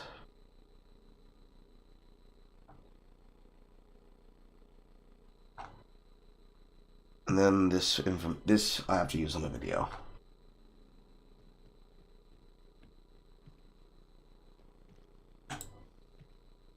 Suppose we will look at what Hellfire posted here before from around this thing.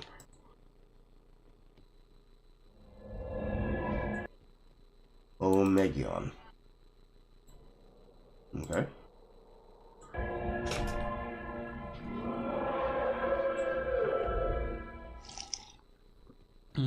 Nice. I'm not going to deny I didn't have on a bingo sheet anything in it that said that Chantal was going to be cheated on, that Salah's kinks were going to be put out there, that Chantal would put out a video apologising, forgiving, apologising, privating, and then taking another break from the internet. While inconsequential, I also didn't have hang out with Pete's and continue and maintain lines of communication while in Kuwait with Pete's. But let's face it here, no one cares about Pete's. Even Pete's doesn't care about Pete's. So yes, we're going to finish this year off, not with a This Week at Twitter. No, we're going to finish it with what happened last night. And I'm going to start by saying the following. To Chantal, all of what I'm about to go through isn't necessarily a surprise, because we didn't think that Salah, I certainly didn't think that Salah could maintain the lies without you there. We didn't believe that for a second, that your relationship was legitimate.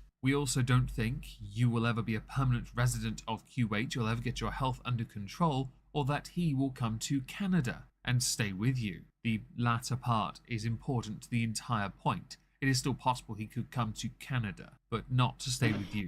I can imagine he will eventually do a BB and find his freedom when he finds a sock. What we are going to go through is a fantastic demonstration for just how far you're willing to go to maintain the ruse that everyone has seen through for a while. It is vitally important you understand from the offset this is all built on one massive lie.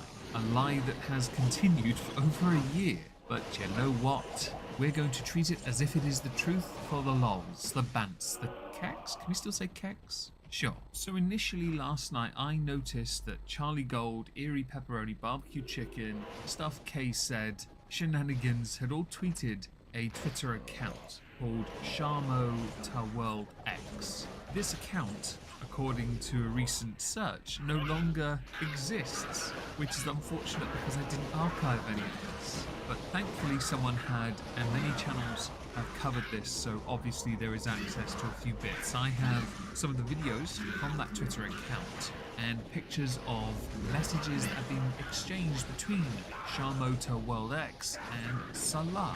Now, as a spoiler, I'm going to read two tweets from Alex is Shook and Michael B. Petty that might provide suitable spoiler without spoiling too much what is going on. Alex is shook. Salah, am I doing it right? A picture of Chantal with, I'm hoping, chocolate. Michael B. Petty, now we know why they kept the plastic on the seat of the T-Mobile? Oh, T-Mobile, yes. I know that. Owing to the Sharma account no longer existing or being temporarily deactivated, I've got screenshots of some of the DMs, but also a few videos from the Twitter account as well. And I thought we'd go through all of that, what I have anyway, and then go to Chantal's response, which she has since privated, because yes, we were smart enough to download it, but also Stuff K Said was very, very quick to make sure that was all over the Twitter. Something that was acknowledged by the user, Sharma to World, was that much of the messages are out of sync. And the reason why is because Salah tried to make more of a concerted effort, to make things difficult, yes, whilst simultaneously trying to score. So if some of this doesn't make sense, I apologise in advance. But these are the order from the tweets I have managed to get from, or somebody else had on my behalf, thank you, Leona, before the Twitter was deactivated. The first is this. When you go outside your home and walk, your mind will be thinking how to worship me. When you go to the bathroom, you will think that your face on the toilet and I gonna pee and poop on your face. When you sleep, you will think that you are sleeping under the bed and I am top of you on the bed like the king. You are worthless, just my garbage bin. I gonna spit on your face so much. Reply, I hate you, daddy. I want you to completely...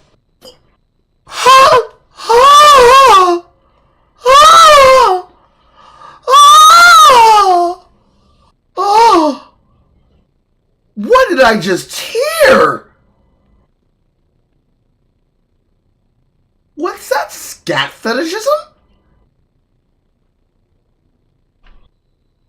Control me. If you can travel, come. Until Chantal come. Reply, I have no money right now. Reply, oh shoot. I wish I could, daddy. Reply, ... But don't worry, there's more. For now, even me, I don't have enough to be honest. I paid a lot of bills and her ticket and blah blah. Let's go back a little though. Let's go back. He's obviously a dom, in case you didn't know.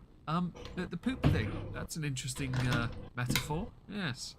Spitting, that seems to be quite common sub-dom things, doesn't it? Slap and a spit. But the poop part, you've been watching Two Girls, One Cup on loop, haven't you? Don't deny it, Salah. We've got ya. The funny thing for me when I was looking at this was the replies and the messages looked a bit shoot, as in photo shoot. The way that the messages or the replies sit on the image didn't, for me, look quite right. That makes any sense? I hope you understand. Don't ask me why. Do not ask me why. Ask Horror why. She suggested it. So I was a little sus of this at first. Now, one of the tweets, one of them, from Sharmota World X, that was archived before the account was temporarily yeeted or possibly permanently yeeted. I'm on an intense medication that makes me super dehydrated, and that's why my lips are so dry. I chug so much water and nothing helps the mouth rip. All the foodie beauty, hashtags, and a 43-second video. I'm going to play that now because it's vital for the context. Not Chantal calling me a whore when her husband was trying to convince me to go take out a loan so I can go and be with him for the next 2 weeks while she was in Canada. But okay. I'm the whore for your husband's actions. I mean, if it wasn't me, it was going to be somebody else, Chantal. Your husband isn't faithful. Your marriage is fake. You're impulsive. You married somebody you didn't even know. Come on. When are you gonna learn?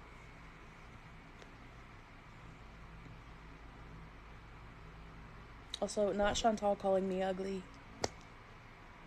Well then, Chantal.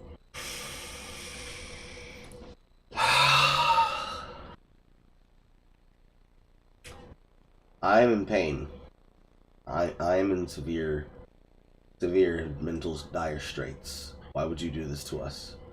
Why have you done this to me? I know why she's done it to me. She's done it to me for content. She wants me to open my big mouth and say, "Thank you, horror, for giving us content," as I writhe in pain.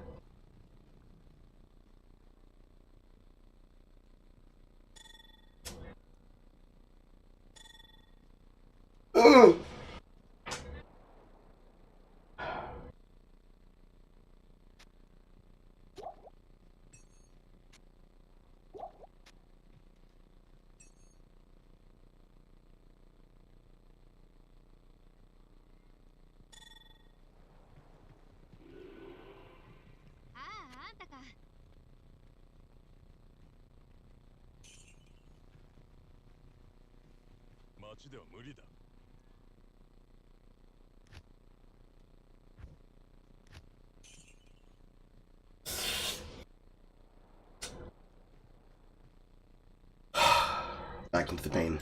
As you can tell, did not handle this well. But we have more first before we get to that. Wow, that's set. What else? Reply, I will twerk on your face and suffocate you. Reply from Salah. Wow, no farts or what you think, my bitch. Reply, I will fart for you. Reply, where? Heart eye emoji. Reply, on your face. Reply from Salah. Wow, so hot. There's more though. You are such a goddess. What do you want to do with my wife? Reply, get rid of her. Reply, I said you. What do you want to do? Reply, take her place. Reply, and her, stay in Canada. Reply, can't. I love both of you.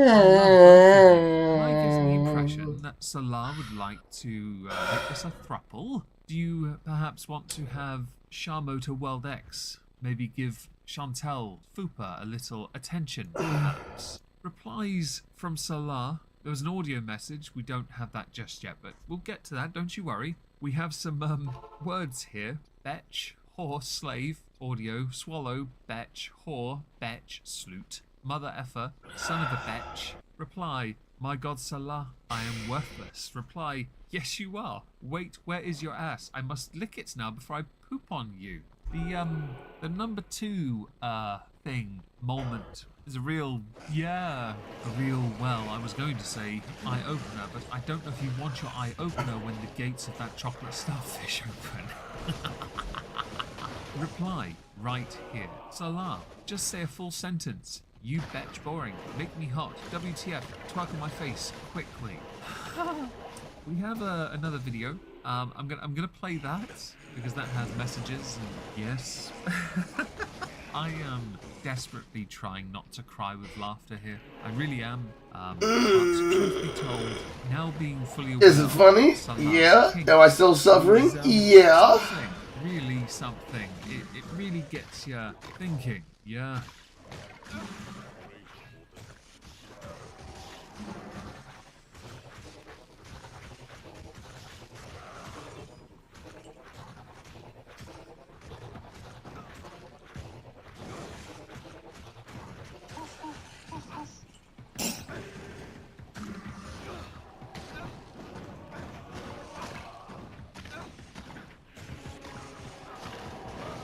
As interesting blowback, firstly we have confirmation that there's no consistent continuing timeline because of Salah, but also, oh, Chantal, recognize these bad boys, recognize this tub, just wondering. The context is, he was sending pictures from their apartment of himself to Shamo to World X.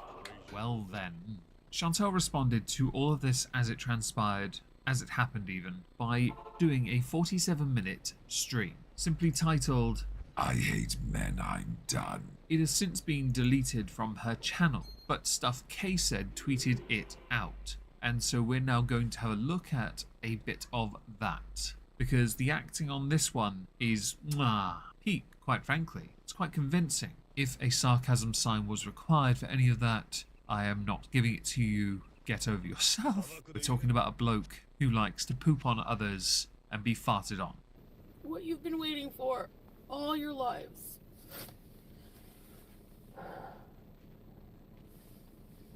I don't even think I can do this.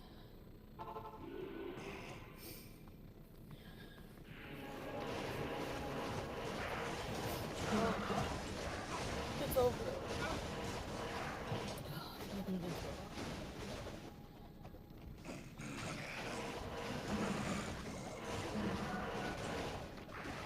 You know what's funny? He wanted me to protect him and not go lie and say that it was him. There are many different theories concerning this whole debacle. Concerning Shamo going into, I believe, FFG's live chat, FFG outright stating you're not welcome here, and Shamo getting a bit, almost coming across as a clout chaser. There are many who within this area of the internet would say you, Chantal, deserve all of this because you created this lie and are only upset because the lie has been unraveled even further than it ordinarily had been by somebody else and Salah's temptations for the Western woman. I'm not gonna talk about anything about our private relationship, but why the well, you know you can't talk. Why would I protect you when you've done nothing but like kill me? Oh God. He cheated on me. He admitted it today. He was talking in a sexual way with K Bella. In a community post, Salah had posted, Hi all, I know I'm the last person you want to hear from right now, but I want to apologize for my actions. The main one being that I hurt and betrayed my wife. I swear, and I even admitted in the screenshots that before this incident, I never spoke to or even accepted requests from other women. I have certain fetishes I repress, and I felt ashamed to tell my wife about them in fear she might find me weird and leave me. I will not make excuses for my actions though, just try and explain where I am coming from. I am also sorry for disappointing the Bezos, and to anyone who never thought I had this side to me. I am a good man, and would never hurt anyone in real life. This was all supposed to be private and fetish talk only. From now on, I will only communicate my feelings with my wife. Baby, I love you, sweetheart, and I am so sorry. I will tear my arm off before I ever hurt you again, and I will do whatever it takes to get you back. I miss you, and since you have been gone, I have been so lonely and messed up. I am sorry I let everyone down because everyone now thinks I'm a cheater and a bad person. I did bad things, yes, and I am deeply sorry. I will take a long break from the internet. Thank you for listening and understanding. Shall we go through some of the replies to this before we go back to Chantal for a moment? If you're really sorry, the best thing you can do is stay off the internet. Don't turn into a nada. I'll be honest. It has been speculated Nada 2.0 is, well, you, Salah. Prayers to you, Salah. I hope you can stop cheating and being a horrible person. Maybe the world knowing your devil words and you being humiliated in front of God and your enemies laughing in your face will change you. I am angry at you, Salah. I really believed in you and Chantal. I hope you both get the help you need and repair your relationship. Everyone makes mistakes, Salah. I would say having private chats with anyone in this community is never a good idea. Prayers for you both. May our Biza family be a happy... This shit is so goddamn traumatizing to listen to, but it's so hilarious. But I'm stun locked by the sheer extremity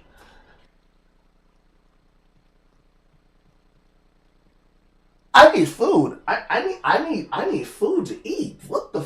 Oh my god! I need to put things in my mouth for this. I ain't got no popcorn.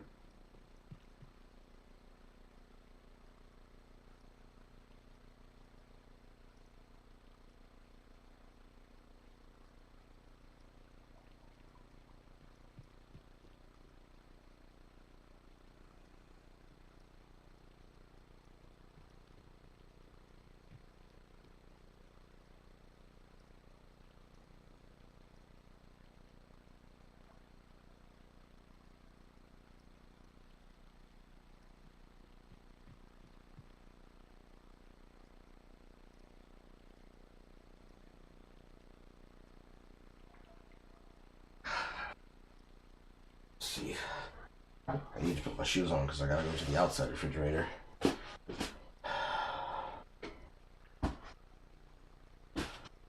Alright. Fuck. I need my key.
Opportunity to be a opportunity to get this thing.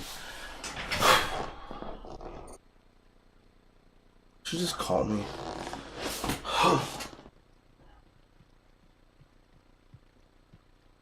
What?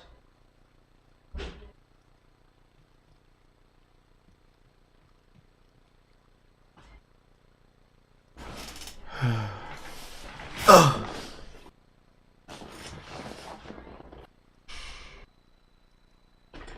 Okay.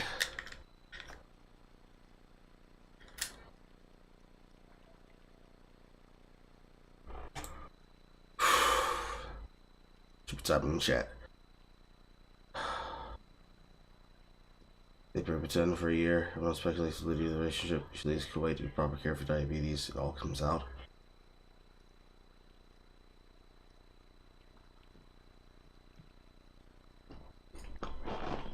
My eyes. My eyes. My eyes. No.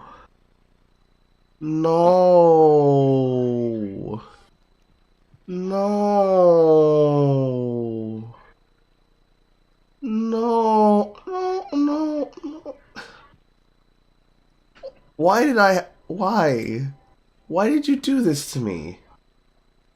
Horror, why? Hold on. I need to talk to my wife.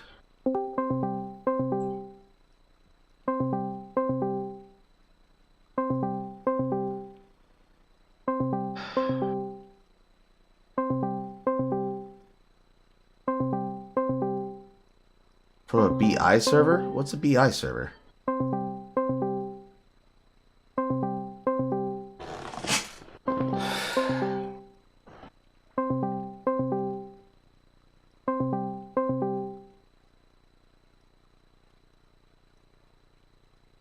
What's a BL server?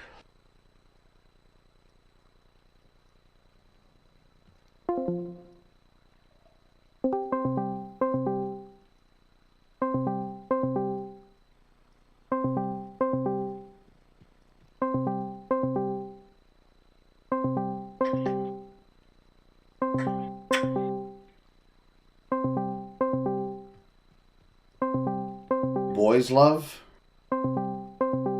What are you doing in a boys love server? Wait, actually no, you're a woman. That makes more sense. However, what are you doing in a boys love server?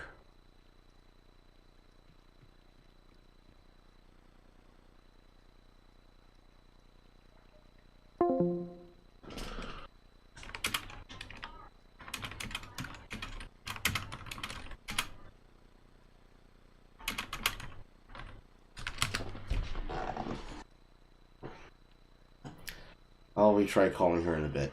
I put enchiladas into the oven. Oh. I am depressed. I am depressed by what you just made me read, horror. Happy family again. And don't worry, Salah, I'm pretty sure Chantel... Okay, my wife is here now. Hello, sweetheart. Hey, sorry, it wasn't telling me you were calling. Horror is torturing me with bullshit. I think somebody feels better. Turn around. There you go. Why is he in the hamper?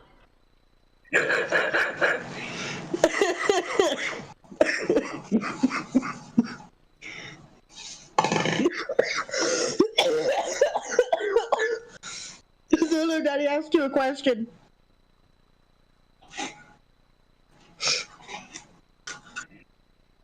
Black Cat, what do you mean, don't ask? You who came to me and said you got banned from a boys love server. I simply asked, what did you do? Are you streaming? I am, yes. I never saw the notification, I'm sorry. You don't need to apologize. I said I was going to talk to you. What? I still want to know why my child is inside of the hamper. Because he put himself there. And you let him? It's not like you can suffocate him. Oh, come here. I saw that. He had his toy in the hamper with him, and it just fell and hit him in the head. See, it wouldn't have hit him in the head if you did Baby, he flipped the hamper on its side. He crawled into the hamper. Then he stood up and put it right side up on top, or upside down on top of him. What? Considering he's not been feeling good for most of the week, I am not going to stop him. Okay. Zulu, I would appreciate it if you would not do that, though. I'm gonna stay in the call with you, but I'm gonna deafen myself, okay? Oh. Zulu's like, wait, what? Are you okay with that, sweetie? Yeah. Okay. I don't like it any more than you do. Deafen means that I won't hear you. No. Wait. If you look at Discord, yes, but if you look at my stream, you'll hear me.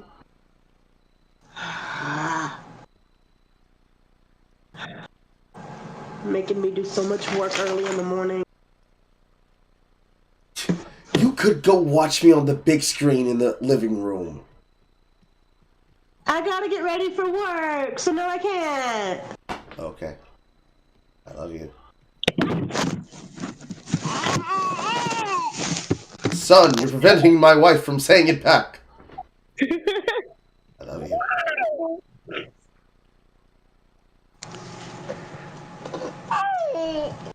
I'm not going nowhere until you say it back.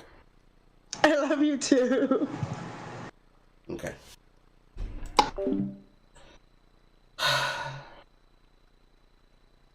Pain.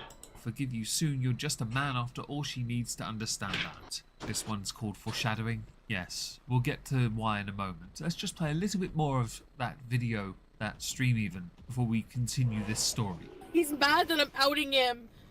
I'm never, ever, ever. Man, I'm done. I'm done. I'm never, ever. Oh, Kuwait arc is over. I don't even believe in God right now. Why am I wearing hijab? I don't believe in anything anymore. And he says he didn't cheat. Sorry, babe. It was just, I have to tell you, I hate myself right now. I can't believe it. Please don't tell. There is a lot within that 47-minute live stream. If you want to watch it all, Stuff K Said's tweet will be linked in the pinned comment down below. Chantel, though, did eventually update the situation in the form of a near 10-minute long video that has also since been deleted from her channel. That is where we're now going to go. Hi guys, I'm gonna not edit this, so there might be pauses and ums and ahs. Anyway, I'm gonna follow up to my previous live stream where I was freaking out because I learned of some conversation of sexual nature that was going on between Salah and someone else. You said you weren't going to edit the audio, but you stuck some ambience behind it. Rather tense ambience. It's quite distracting. Would I be right to assume early on this is your way of trying to do some kind of damage control for your Salah and Chantel brand, so you can go forward as a couple? Also, just a thing, for anyone that has a bingo sheet of relationship stuff between these two, did anyone have Al Sultan Salah Scatman on it? Because if you did, well done. Anyway, so I did a lot of talking with him, and probably should have done that before I came to the internet freaking out. But I have the track record of when something goes wrong, I impulsively go live and just let it all out. So, which brings me to some reasons I've decided to make the decision I did. I decided to forgive him and move on and try to. Why though? Now this is an interesting decision. Not a surprising one, but an interesting one nonetheless. It's not surprising because you need him so you can show it off to everyone that you have yourself a beautiful man, right? Stick it to everyone else that you've got something they don't have. In the case of one of your critics, you believe that person to be completely fictitious, which is of course ironic coming from somebody who has a fictitious marriage. It is unsurprising because, let's face it, when it comes to pushing forward, you desperately want to be what you've never been. But then your stream, which you yourself acknowledge as impulsive, is your natural state. You had more control when you had about 40,000 subs, before you were making a lot of money and making some very expensive poor decisions. It is also interesting because it makes you look like, if we're to take this marriage as legit for a second, like you're a beta in it. Like you're willing to be walked over, like you have no integrity and dignity, which you don't anyway. This sham of a marriage wasn't required for that to be proven verifiably true, demonstrably true. It's interesting because you are by extension justifying what he did under the guise of, but we spoke privately, yet you put so much of it out there in the public domain, only to delete it and think that that's the end of it. The internet really is forever. Boomers like yourself really need to understand that. It's why there is a lot of traction when it comes to the interest in this arc, as it were. As the Q8 part was quite dull, this is a spicy way of ending 2023. God damn! He literally said he did it all for the holy Christian white ass. Exact words, true? Confirmed?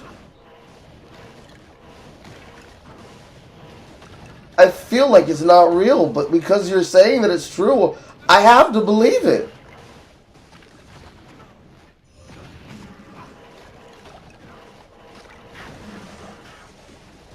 Is that confirmed? He literally did it specifically because he wanted the holy Christian white ass. Exact words.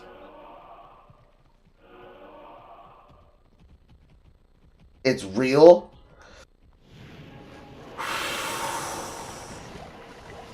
First off, my first reaction, based.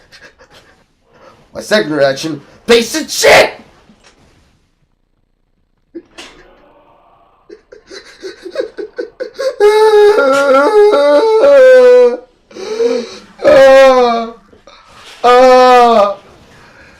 Oh, it got me on the floor.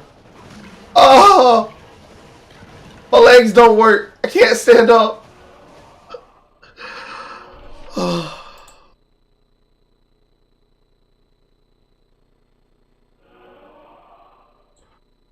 No.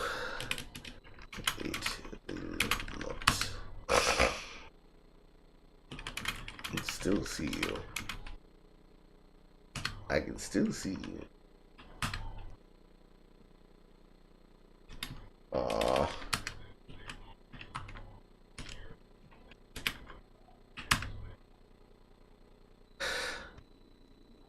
Yay. My wife is taunting me on the internet. My wife is taunting me. Ah, shit! Ow. You all can't see what I see. But what I see made me fall down. And she's laughing at me. She's taunting me and I fell down because of her. She's laughing at me. I'm gonna get you. I'm gonna get you. I'm gonna get my hands on you. Wait. When I catch you, Star? Star, when I catch you, Star? Star, when I catch you, Star?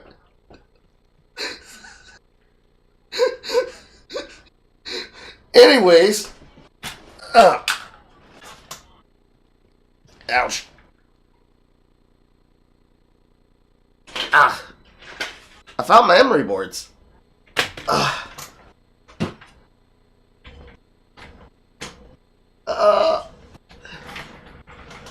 Rotate Tyrone behind me. Oh, sweet child chair of mine, help me up. Ugh.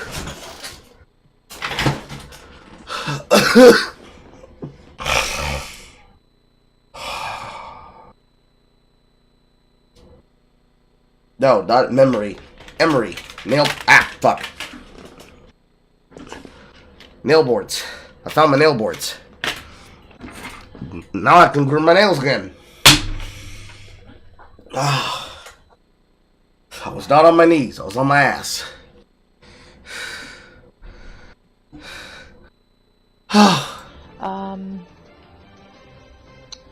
Because, number one, which, you know, you haven't heard very many outbursts from me during this relationship compared to the previous encounter I had with someone who shall remain nameless. Was it El Roman, El Roman, Roman, El Roman? Or was it the almighty, glorious Naddy Daddy? There's no tea with Salah. There's no, there's no anything bad. He's always been treated me like a queen. He was always been an amazing husband, and this is all kind of shocking for me. And I do believe that he loves me, and I say that because You are both gullible and desperate for this act to continue into 2024, because you really wish that this would blow up you two as a relationship, a couple's channel to be on par with that of the Atwood family, just without the negativity from the community you created from your existence online, your repeated lies and deception online. You can just kind of feel it, you know, when, I mean, also, you can love someone and still cheat on them, because that was my situation. I loved my ex, and I still did it. I'm trying to find some straws to clutch at, so I can conjure up any excuse to justify infidelity. Even if we are to treat this as legitimate infidelity for a legitimate relationship, for me, and for many, there is no going back, nor should there be, because once the door has been opened once, without you having more control, which is impossible in the relationship you are in, where the man must be in control, it is unlikely you will ever be able to trust him fully again. So there shouldn't be another opportunity. Of course, you want this to work. You need this to continue, because creatively, you have nothing else to offer on the platform. Your weight loss journeys are a fail. Your TMIs are exhausted. The only thing you have is mild entertainment when you get high. And I'm pretty sure you've been that at least once since getting back to Canada. I've seen the pictures on Twitter. Your pupils looked dilated. I just had needs I couldn't communicate to him, and I had my own issues, and it had nothing to do with my love for him. And I feel like Salah comes from a repressed, and I'm not excusing his actions, I'm not at all. But you've already forgiven him, which means you have, by forgiving him, given him, if we're to again take this as legitimate, his get out of jail free card. No longer will he sleep on the couch while sending totally only leg pictures to other people's. And there's zero chance of him ever doing it ever again. Ever again. Really, do I actually need this here? But I'm giving my reasoning to why I'm deciding to work it out. And number one is I love him. I love him. Other than this incident, he's been nothing but good to me. And I think, I believe him when he says it would never happen again. You know, he's told me, like, I will hurt myself before I hurt you again. And, you know, I just have these fetishes that I've just been so afraid to communicate to you because... Chantal, are you deranged by chance? If you didn't hear the first comment in the last clip that I'd spoken in, once the floodgate is opened, it will happen again. There should be no second, no last chance. Again, this comes down to your desperation to maintain a facade.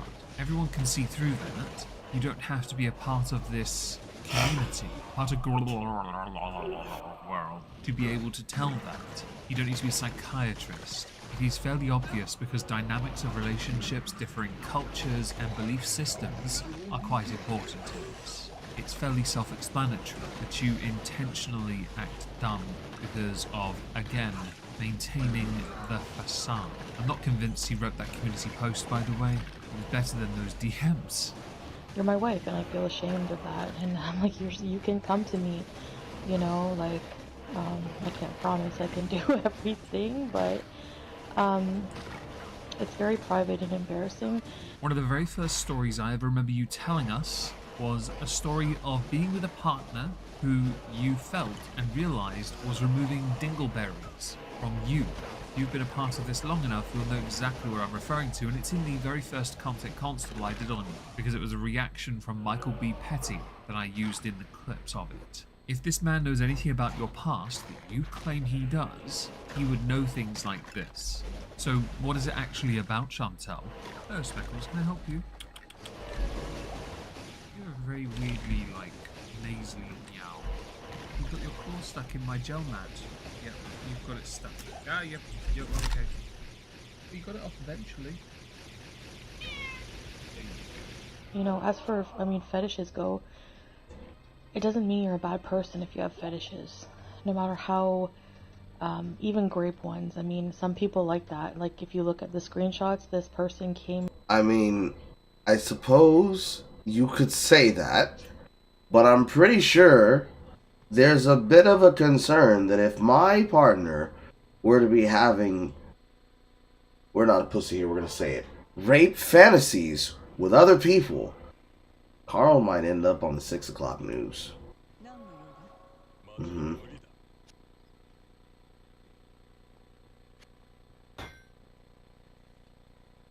First them, then me. I ain't going to jail. But no, I'd have a very long series amount of questions. At gunpoint. Trust. That's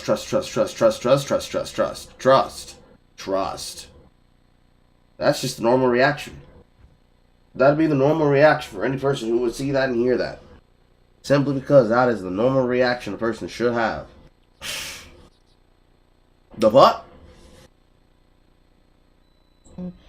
To him and said that they liked that kind of thing, and you know, I don't. So I mean, that's the thing. So he knows that. But temptation, everyone. It's too much.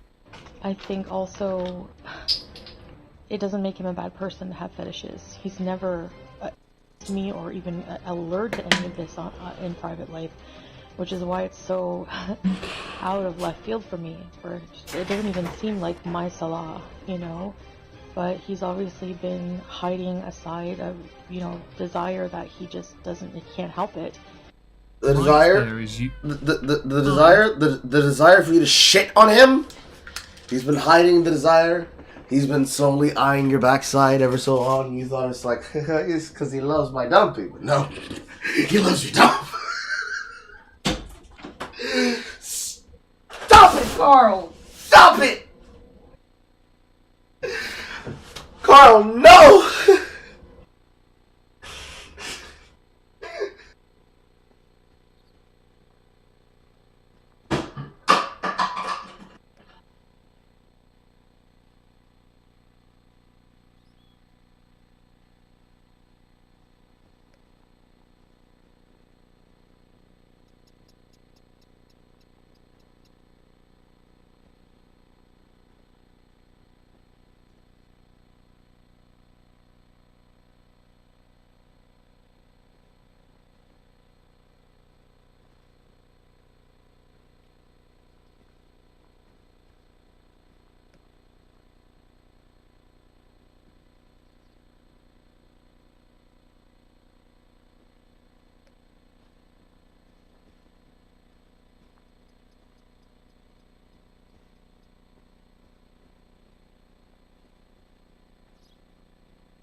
I was stunned in my living room because my mother left Channel 9 running.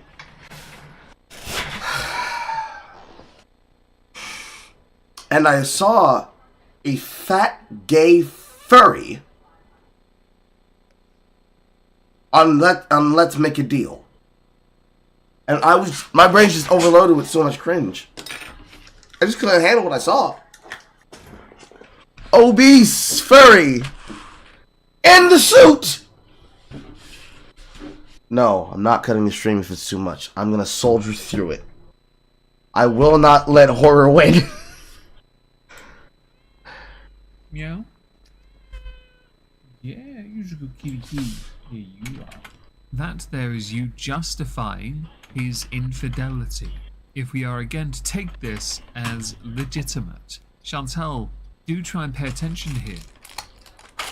Yeah. Apparently you guys are getting multiple cat breaks today. My wife is taunting me again. Well said. And, you know, he never did anything in person. He didn't show any nudes to this person or anything like that. Just conversation, which is still cheating, I know. But I'm trying to be mature and understanding, and this is my marriage, this is real life. Within that statement, there is a lie. Can anyone tell which one it is? I don't want to just give up too easy. You know, if there's love there, I think it's worth working on it. I'm at least giving another try. I miss my family. I don't want to ruin our family. You know, just... I'm not saying I ruined it. I know his actions did. But I feel like he's really sorry. And I do love him. And I just don't know how I can live without him in my life, because he's been so good to me, like I said. So I'm willing to give it another try. We'll work on that in private. And he's trying to prove to me that, you know, I can trust him again, and it takes time. Within that statement, there is a lie. Can anyone tell which one it is? But, I mean, he's shown me many, like, anytime, I shouldn't have do this either. It's not good to do that, but looked at his phone, and he doesn't accept any messages from anyone. You know, like, I have the screenshots here. To be honest, that doesn't really prove much, because he's already had messages with someone. Therefore, it's all redundant, isn't it? I have DMs with loads of people, and I have lots of message requests as well. If I was in your position, it would mean jack shit to me. This all feels like a work, doesn't it? And for the person who reached out to Salah to do this, and I'm not saying Salah should have never answered, but you're disgusting, and you're pathetic, and you need therapy more than I do to do that. Don't worry, this is the last time we're going to play any clips. There are a number of points here worth raising. Obviously, the person who Salah had been exchanging messages with is a separate discussion. It really is a lengthy one at that. Focusing on you, though, and your marriage, you've chosen what many would consider the harder route, forgiveness. Forgiveness is not as easy as simply saying, I forgive. Actions speak louder than words. You're very impulsive, so the meaning of the word forgiveness can be considered quite thin when it comes to you, and I know thin is a bit ironic. This pantomime of a marriage has been quite dull all year. It really has. Your deteriorating health has been fascinating. Your inability to stay in Q8, fascinating. Your Thailand arc? Yeah, interesting actually. Quite fascinating really that you made all that effort for minimal return. I would have thought a net loss at this point. You're now back in Canada, which means you're now accountable for certain taxes, and you're in an awkward spot. And I'm intrigued to see how that plays out, especially with this marriage going into 2024. You have since deleted this or privated it, and I'm intrigued by that. I'm intrigued by a lot of things, really, but only because this is spiced up world, which you yourself need to be spiced up to draw. I don't know what he attention means to you, by and garble then delete garble. the very content Does it mean Clown World? that would actually drive up more interest in your content. So one does wonder why you even bother making them in the first place, because you don't actually now benefit from it. Oh, and to the person who got Eerie Pepperoni into a bit of trouble there, do try to grow up. Thank you.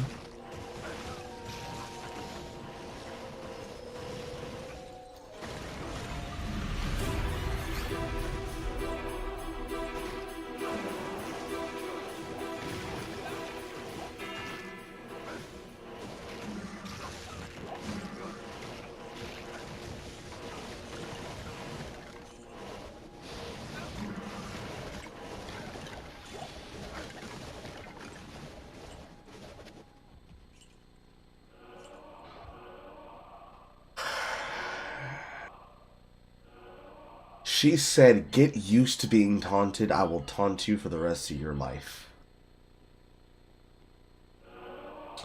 I'm planning evil things for my wife, chat.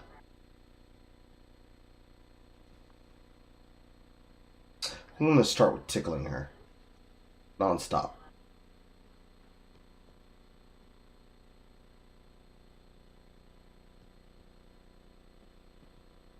I'm going to do something worse than tickling her because of what she just did.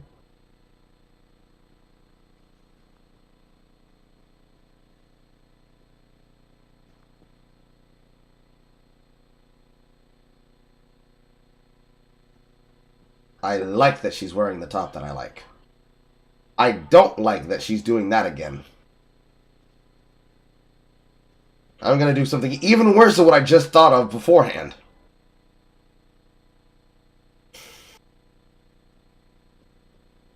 Anyways. Horror, how could you? I could have gone my entire life without knowing this information. And now, I'm mentally scarred with knowing this information for the rest of my life. You know how traumatizing it is to find out somebody has butt fetishization? You did this to me. You did this to me. She don't care. She did it on purpose. She'll do it again.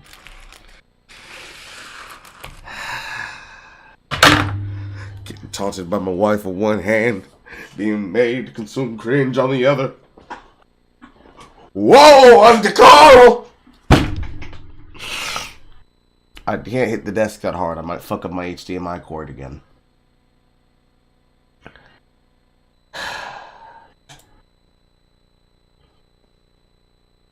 Coming from the guy who posts weird porn constantly on Twitter. I do not post weird porn. I retweet hentai from artists. There is a difference. Poe's the one who retweets weird porn and tweets weird porn specifically for the purpose of annoying people.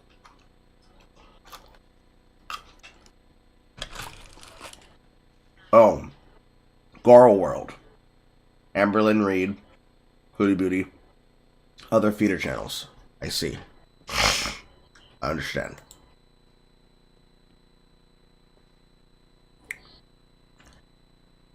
Do I want to dig into the 2023 end of year in review?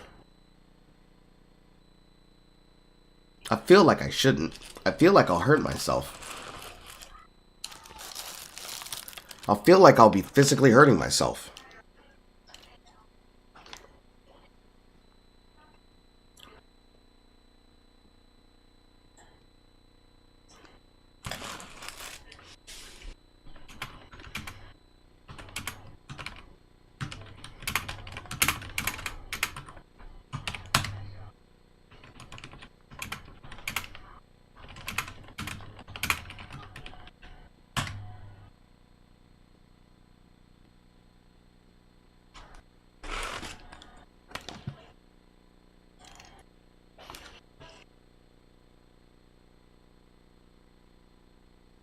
She didn't read it yet.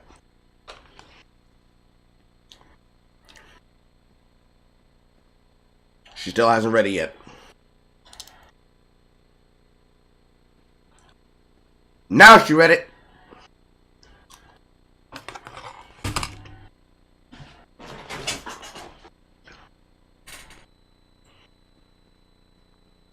Let me give you another size video, another palette cleanser. You thought of a better one.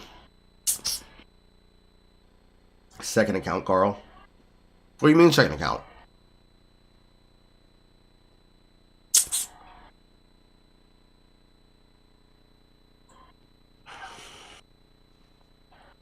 I reject your Carl breaking narrative. Or will not Carl break me. Okay? It's not happening. You can only stress my mind. You can't break it.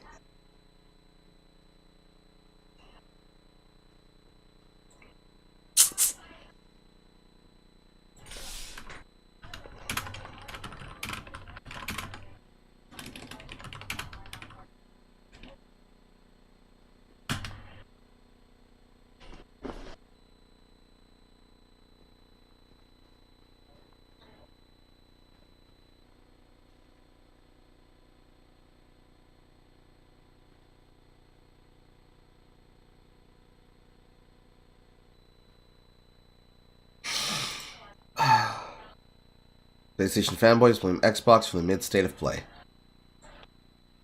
I have never A palate cleanser.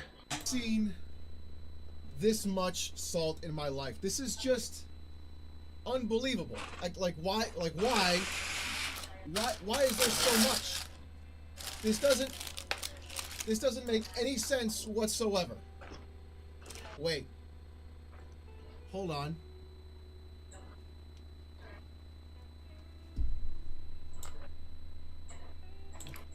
Oh my god. Bro, I'm coming up with a new game. Damn, a blank check. This is my new game. This is an Xbox. Whatever. I'm convinced this is more. This is my new game. And I'm sorry. As the player. Yes, sir, ladies and gentlemen, welcome back to the channel. You know the brain rot is totally real when even after a state of play, PlayStation fanboys still have to, for some reason, talk about Xbox. Now, I don't even understand how this actually happens. When you finally have some video games to properly look forward to, you still talk about the competitor. So I guess maybe you're more of an Xbox fan than a PlayStation one when you really think about it. Interesting. But honestly, though, I gave the entire thing a 6 out of 10. It wasn't great, it wasn't good, but it wasn't as horrible as last year's, because really, whatever you had last year was absolute garbage, so being somewhat above that really isn't a big line to cross. Alright? But of course, even though you were still a mid of play, because that's actually what it was, pretty much the majority of those games are already announced or coming to PC, so we already knew that they were actually happening, and the ones that were actually exciting were just Death Stranding, honestly, because Lord and Savior Kojimbo knows all and does all, because my god, that guy is on shrooms, and I cannot wait to see what he has cooking up in the kitchen for this actual sequel for the game, because I love Death Stranding 1, and I cannot wait to play the sequel. But of course, we know it's going to come out on PC, because it always comes out on PC, my boys. Whole slate, baby. Coming right to you. But like I said before, we had PlayStation fanboys literally talking about how Kojima betrayed Xbox. That's going to be a new one to figure that out. And then to make things worse, we had our good old friend of the channel, the amazing Lucas, forgetting to take his schizo meds and having an actual meltdown about the state of play live on stream. This is going to be a good one, folks. Saddle up. The Red Dragon says, oh, I'm sorry. The Red Dragon says Kojima Xbox announcements versus PlayStation. In the Xbox video when he's announcing a cloud movie, he doesn't smile one time. Seems like a Walmart transaction. During the Sony State of Play, he's all smiles and laughing. Fist bumping. Truly happy. Laughing, crying emoji. Look, I'm laying all my cards on the table here. I want us to have an honest relationship right off the bat. I couldn't help but notice that you got kids. How tight are you? The Red... Look, I don't know what it is about you consistently doing the worst possible things you actually can, but this truly is one of the worst things you've done. Now, I know you're thinking to yourself, audience, what are you talking about, Alex? How is this so bad compared to what he's done before? There's no possible way. Well, if you look closely at the images that he posted, you're going to see these red lines. You're thinking to yourself, what does that even mean? Why does he even care about these lines and how people are, like, leaning or facing? Aha, my friends, that's because the Red Dragon is literally pulling the old school Manosphere Alpha Chad Sigma don't be a beta Rivellino move. That's right, apparently the way you are leaning in actual poses and pictures will determine whether you are alpha or not. And instead of actually just providing anything with science to back that up, Red Dragon goes ahead and is clear as day admitting to himself he is a certified alpha man. But does this matter, though? Like, they barely have any games to themselves. They're already suffering. They're already in the shit. Can we put them any lower? Yes. But at the same time, does it amount to anything?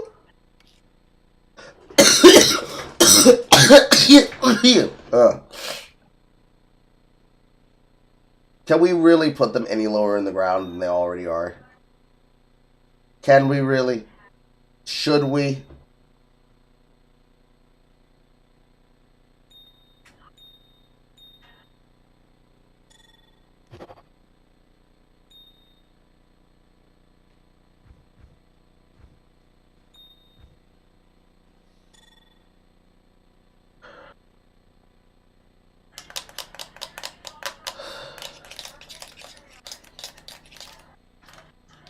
I'm trying to think. Something in the game, not here. I don't remember where it is. Not important. This is so absolute cringe. You are sitting here drawing lines on people, determining how they are standing and whether or not they're leaning into each other, to then say how this is now a Walmart transaction and how that is bad. When even in the first picture that you posted, Kojima is literally leaning into Phil Spencer and the Xbox team, but you tried to make it as straight as you possibly could. My boy, you're about as straight as a curved road, let's be real. And then to go ahead and to use something so absolutely as something from the manosphere really just goes to show the kind of person you actually are. Look, I'm going to give you a tip about life, all right, Red Dwagon? Anyone who tries to call himself an alpha is not an alpha. They're more than likely a bottom, like you'll always be. Lube up, buddy.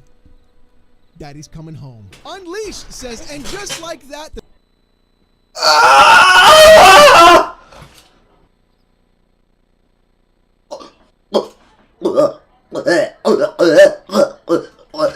Don't never do that again, sir. Never do that again. Yeah. Oh, stop it. Stop it. The skit was worse than the tweet. The skit was worse than the tweet.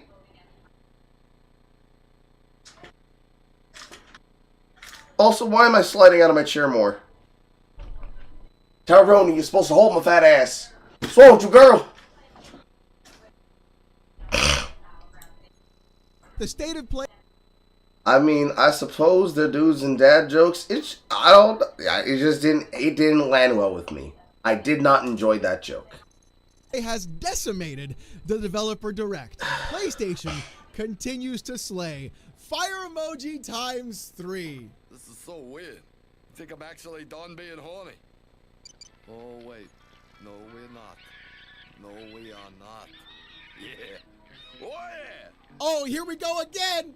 Here we go again. YouTube. We got to use YouTube views to determine how PlayStation is slaying.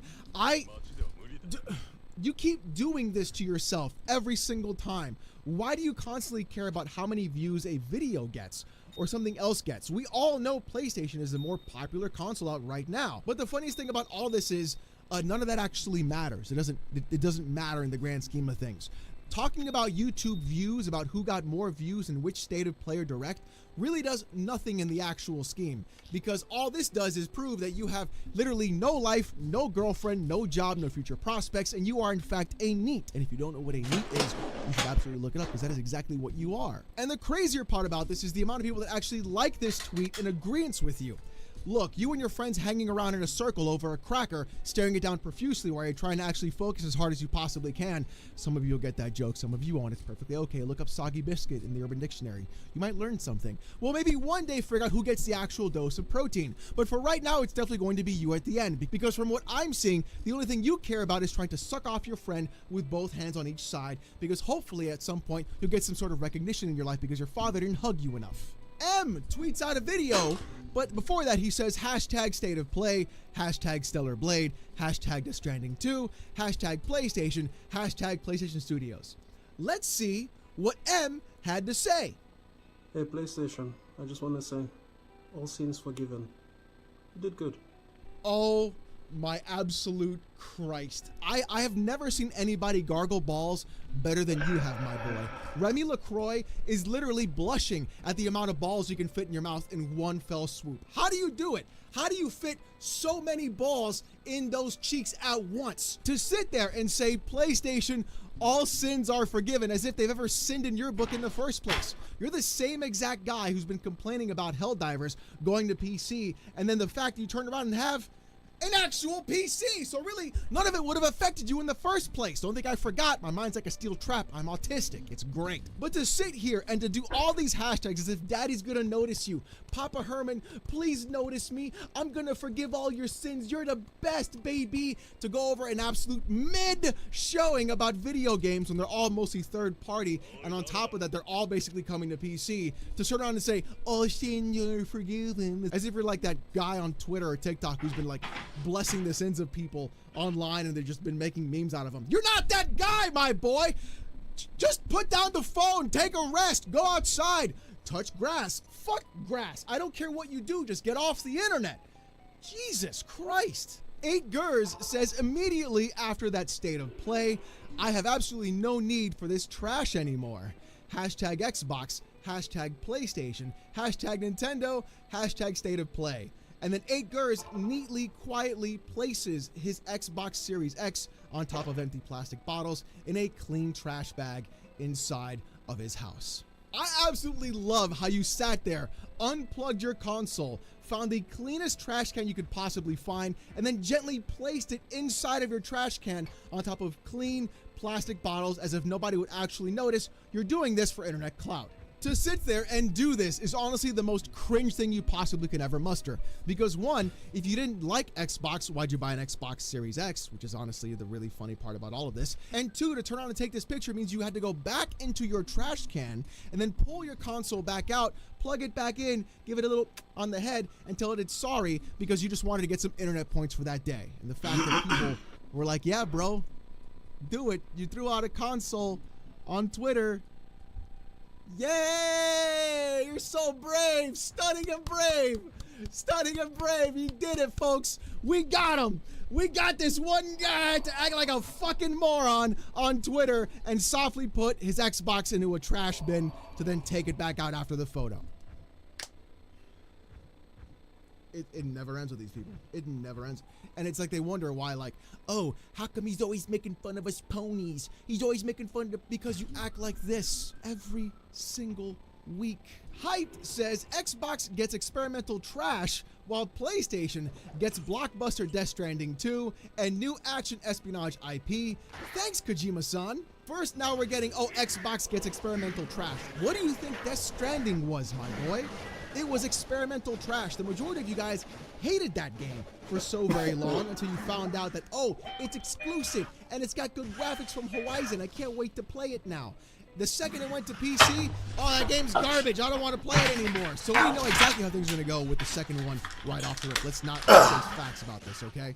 And then on top of that, to say that Xbox is getting experimental trash, while you guys get the new...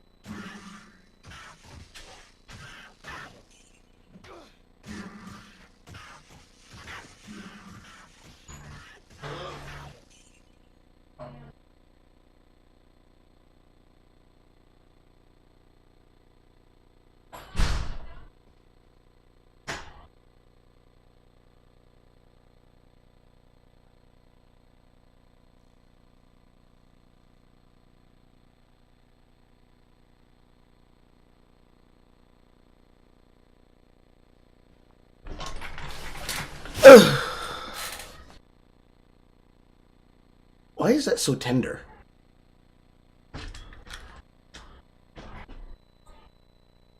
Also, is that where that clip is from? That's from Death Stranding 2?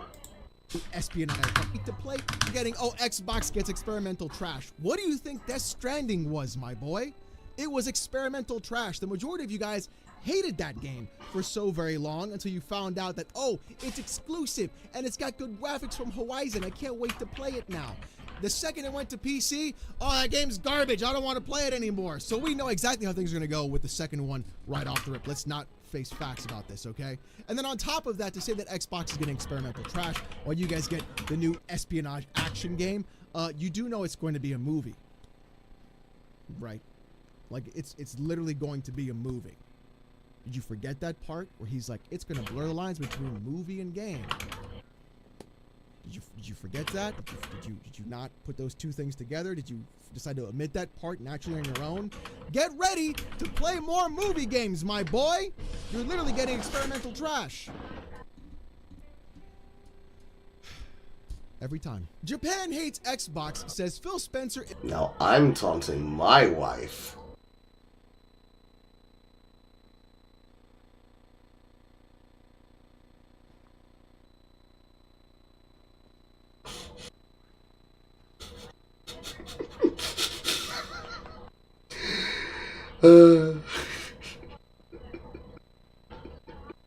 I promise we are in a happy, loving relationship. I'm not laughing because I'm lying. I'm laughing because it's hilarious. Anyways. is pulling his hair out right now. Laughing crying emoji. Xbox gets an experimental multi-plat cloud flop indie game, while PlayStation gets the masterclass Death Stranding, and now the spiritual successor to Metal Gear Solid, fully exclusive. Good job at Herman Hulst. We are first class. I hearts emoji. Japan hates Xbox again, tweeting out Kojima has killed Xbox. Xbox beggars need to learn their role. You'll never be first class like PlayStation owners. All the best Japanese games will skip. Wouldn't it be better to call them X-beggars? Or is that too close to the hard R? Your crap dude bro platform. Hardcore gamers will treat Xbox like a joke because it is. Kojima hates Xbox. Laughing crying emoji. Finger pointing emoji. You absolute fucking... How does Kojima hate Xbox if he's putting a video game on Xbox? You literally tweeted out they're getting experimental indie garbage, which makes no fucking sense because by that logic, everything that he puts out is indie because that's really what happens. To then turning around and saying now he hates Xbox because they're getting an experimental game, even though at the same time, Death Stranding 2 will more than likely be on PC. And then on top of that, what's going to happen is the new game that you're getting is also going to be experimental. And if you hated Xbox that much, then they wouldn't have put Death Stranding on Xbox PC Game Pass. So I need to know how you. And the answer is going to be very the most like you've never seen a this in my entire wow. And now, ladies and gentlemen, for the coup de grace, the very best. It would have been funnier if the last thing he had played in that clip was another Reckoning shoe.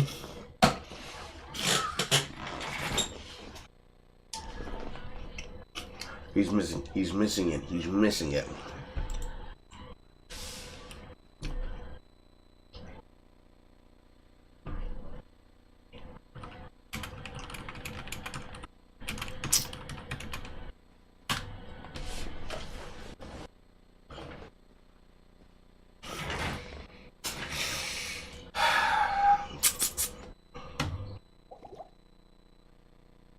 I had a potion button. I used the health potion.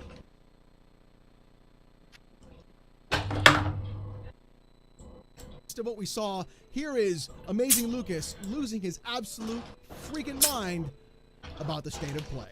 I'm coming up with new game. This is my new game. Oh, and now here with this is more. Is visionary game. Oh. What the fuck is he wearing on his head? You guys think he's a genius? He's a moron. You guys are just idiots. Fucking stupidest shit ever. This man just combines stupid shit and then calls it new. Just like, look at this. This is my new game. This is my new game coming out. Oh god, dude! What are we doing? Why? What is it with this casual, well, I'm gonna say casual, what is it with this blatant racism that we're doing right now? Not only are you throwing out the voice, but also you're incredibly wrong because clearly you haven't played a Kojima game once and you're entitled to say this, but the downward spiral of not taking your meds has to continue. Here we go. I think Xbox has invaded PlayStation and has the heads in their head, bro. That's what I think.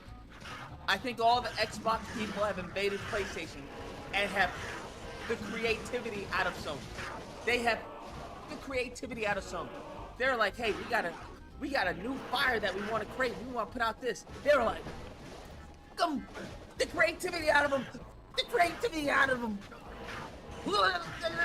That's Stranding 2. What happened? Our work here is done.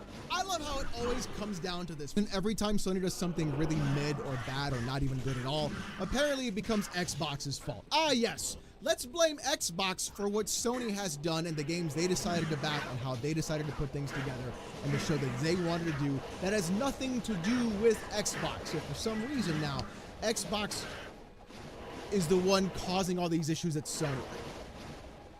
You know, I thought... Oh, God. It's like you guys literally are the worst sets of human beings on the face of the earth. Every single time, it never changes. It's always the same thing. We go from the racism to now blaming other companies that you're not even involved with in the company that you want to suckle off on a daily basis. And it gets worse. And we will always fund whatever you have, Kojima. Konnichiwa. This is my new game. This is what you do as the player. Hello? Oh, it's talking to me. Oh, wow. Well, I have to move this over here to hear the frequency. Aww. Oh. Yes, we must protect the planet. Oh. Just random shit, bro. They fund it. They fund it. They fund it. I don't even know what to say. I don't even know where to go. I don't even... The fact that he did this live on his channel.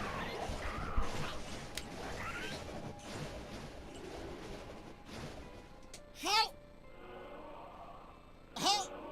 Oh, my God. Oh, my God. They fund it. They sure do. They sure do, my boy. Oh, my God, bro. How are you so... nonchalantly racist, bro? This is Xbox. This is an Xbox. I'm convinced this is Xbox. This isn't PlayStation. This isn't PlayStation. And I'm sorry. I know you Dragons of Dogma or whatever this shit is, but no. This is a hard no, bro. Like. Why would you wait, whoa, hey, that's Dragon's Dogma you're talking about. What do you mean you don't want Dragon's Dogma 2? I haven't even completed my save file of Dragon's Dogma Dark Arisen. Because the game's hard. The fuck do you mean? The fuck do you mean? You don't want to see a continuation of that game. What are you talking about? Are you crazy? That sounds like something a crazy person would say.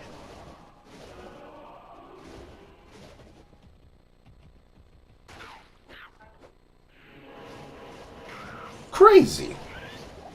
I think that is fun here. Fighting a giant troll with ice. Fight a troll with ice. I'd play God of War 3. You cannot be this absolute because you are a PlayStation fanboy. You've always been a PlayStation fanboy. Xbox has nothing to do with this showcase. Yet for some reason you talk about this is Xbox. They have nothing to do with this. Judas is going to be a multi-platform game. It's not an exclusive, so you don't have to talk about this is Xbox. For some reason, I don't know why you guys always bring up Xbox. And then you have the gall, the audacity, the testicular fortitude to say you don't know why anybody would find Dragon's Dogma fun. And then the point that you go to is, why would you want to fight a dragon? And if you didn't want to fight an ice troll, you don't find that fun. Yet immediately, the first thing anyone's gonna say is God of War Ragnarok and God of War 2018, where you literally fight ice trolls, and then you say the wrong God of War! You say 3! Not even 2018! Not even Ragnarok! You say the wrong one! How are you this... Bro, I don't even like PlayStation and I knew you were wrong. This has to be a troll. This is a work. There's no way around it. This is a work. This has to be a work where you got that thing so incredibly wrong every single time, and you're so fucking dense in your skull that you can't figure it out. You're bald! Take off the hat! You're bald, Baldy! Stop being bald! You need... What? Why did he just stop making ball comments?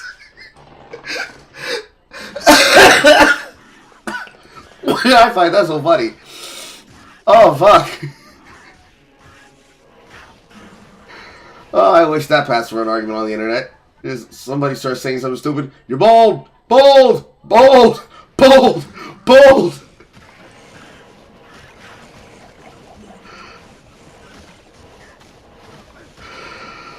Uh...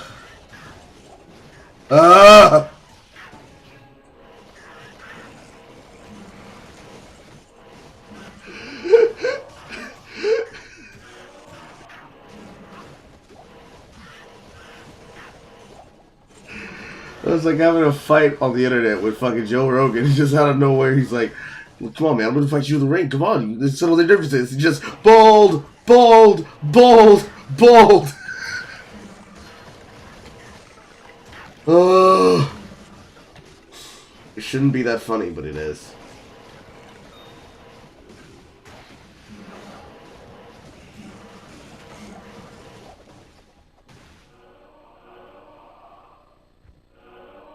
To take your wee fong, whatever the y'all eat over there, cheese and wine.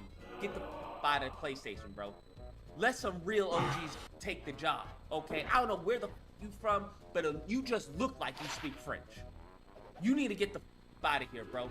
Get some OGs. Get some people who know how to make games as the head of PlayStation. Cause I don't know what the you doing, bro. Bring Jim Ryan back. So what if the French guy makes games, and he makes a game that you actually like, but you can't be able to bring yourself to play it because since you harassed him about saying, nah, bring back the guys who can make games, we just stop you from playing that game. What happens then, Lucas? Will your head explode from the inconsistencies of the statement? I hope it does. I hope it does. It'll be funny. Get your tea and crumpets ass out of here, bro. How dare you show your face on this state of play? I have no clue what he's talking about. Holst is not a French last name. It's also not an English last name. Holst! It's neither one of those two things, so I don't know how you got French, and I don't know how you got tea and crumpets mixed up with French cuisine. So we went from cheese and wine to tea and crumpets, and then not even picking the right setup of his word. Oh God! Oh God! No! I just don't even. I just don't. Oh my God!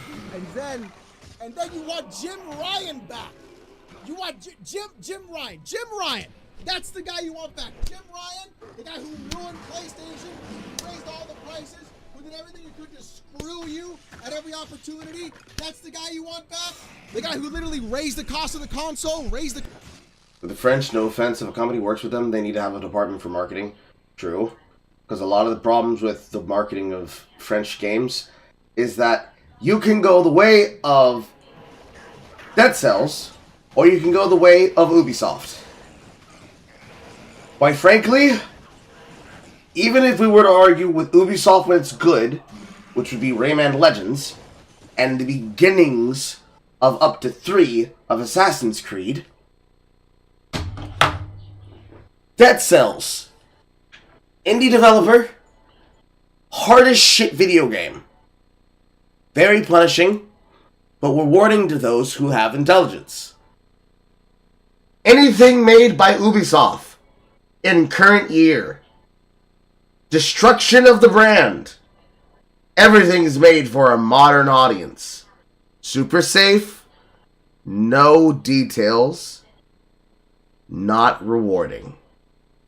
Which way, Western gamer? Which way? Out of this one.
Bo, bo, bo. Bo, bo, bo. Oldest French thing you've seen is Code Lyoko. Some of y'all like Miraculous Ladybug.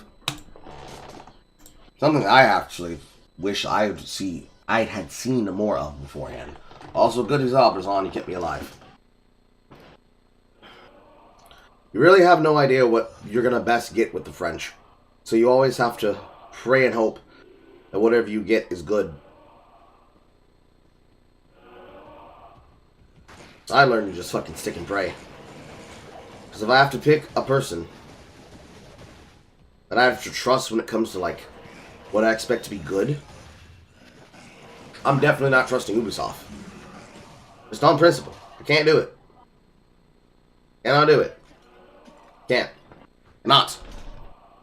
The cost of online raised the cost of games, gave you nothing in return, but because you got Spider-Man and God of War, hey, you're the best, Jim Ryan. We love you very much. When you finally have some actual differences in video games, you just want the same exact thing. Lucas, you are an insane psychopath.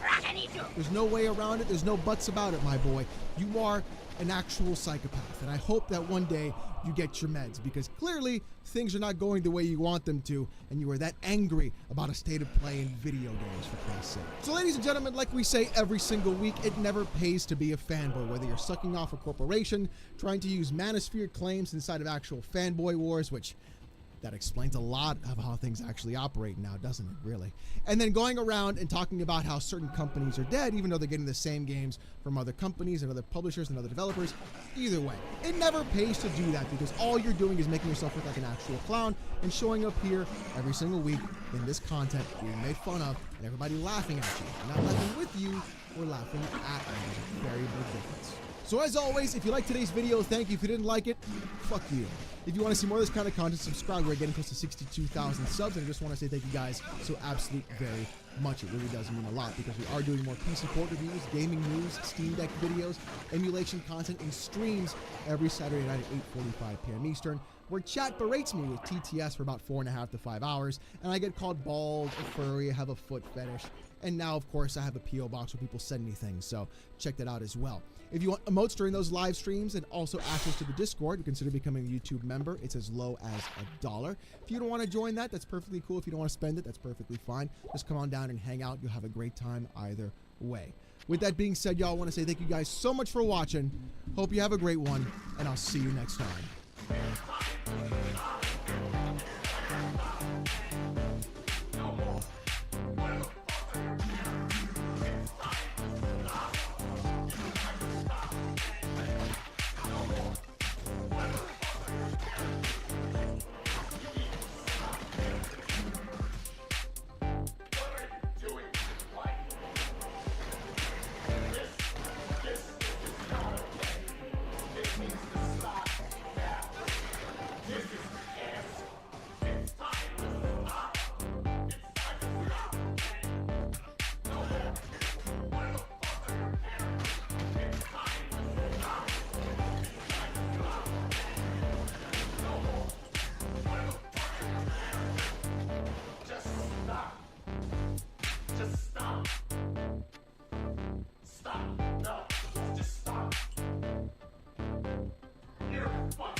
I feel kind of better, but I still can't forget the fact that you fucking showed me cringe.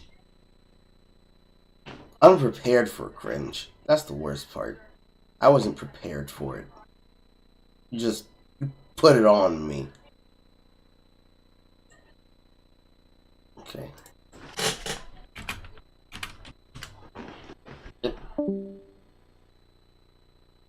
Okay, my wife is now fully at work. I'm sliding in my chair and I haven't leaned forward. Ah. Tyrone, save your parrot. Ah.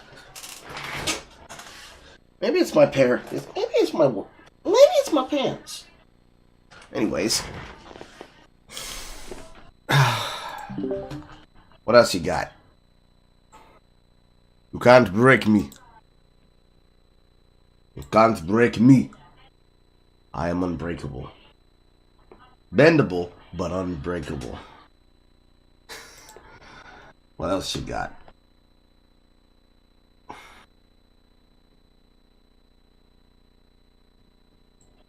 Women are always going to... I'm getting suggested the Authentic Observer. I'm going to look...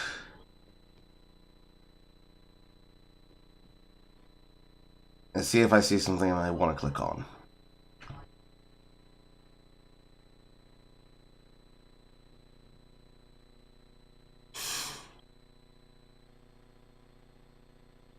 God damn. This is a strange update schedule.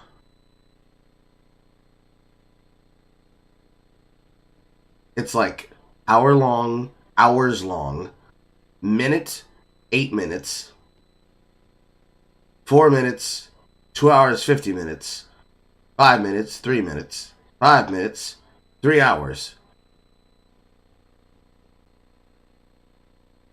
I mean, I'm with it.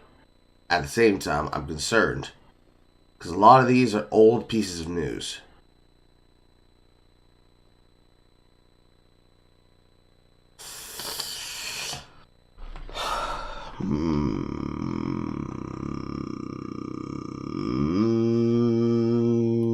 No. I saw nothing interesting. I still have the Omegan end of year review for Foodie Beauty, but I feel like I shouldn't. I definitely feel like I shouldn't.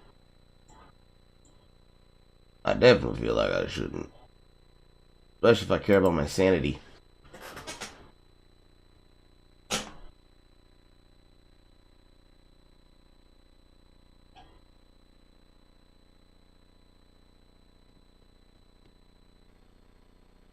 Last Free Nation is live with the Four Horsemen. However, Geeks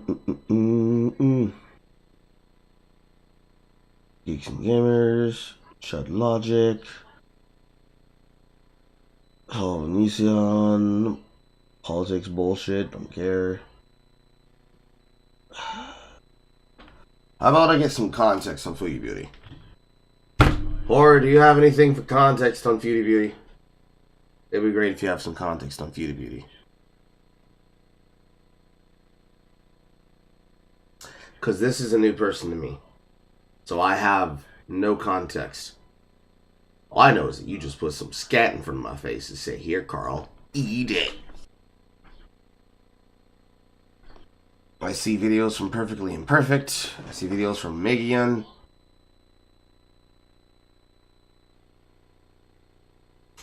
I see a video from Turkey Tom.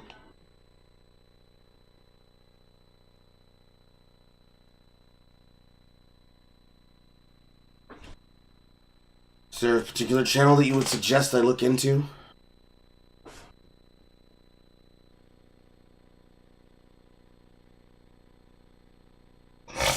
If not, I'll just start clicking on them randomly.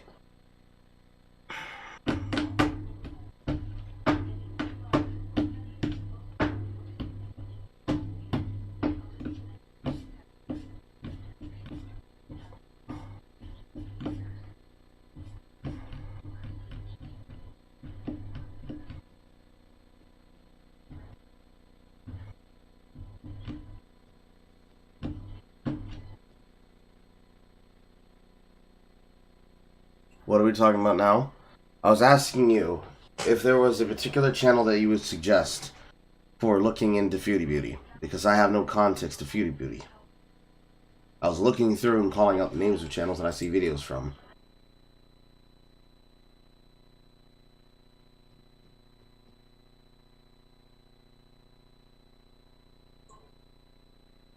Omegion for sure.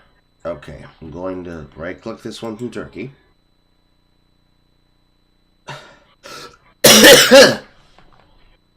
And then I'm going to right-click this one from Omegion, and we're just going to find out. I'm a multi-millionaire, and that's something...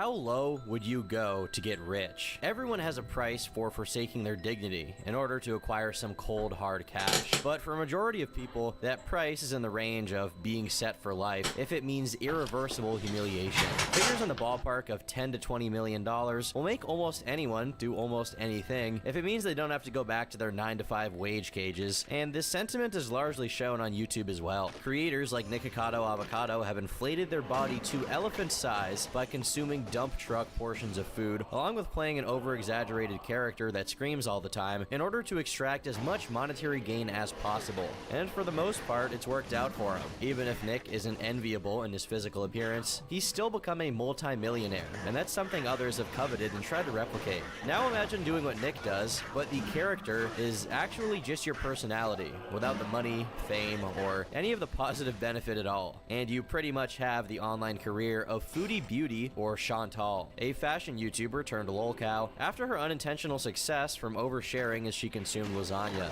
Even though most of Chantal's stories are always accompanied by her scarfing down food, I highly recommend you guys do the opposite when watching this. It's impressive how she can go into full detail about things like sharks, farts, and projectile diarrhea squirting without throwing up. He isn't a good one, he doesn't know enough. I will look in Omegion right after this one is done. He's getting the double treatment.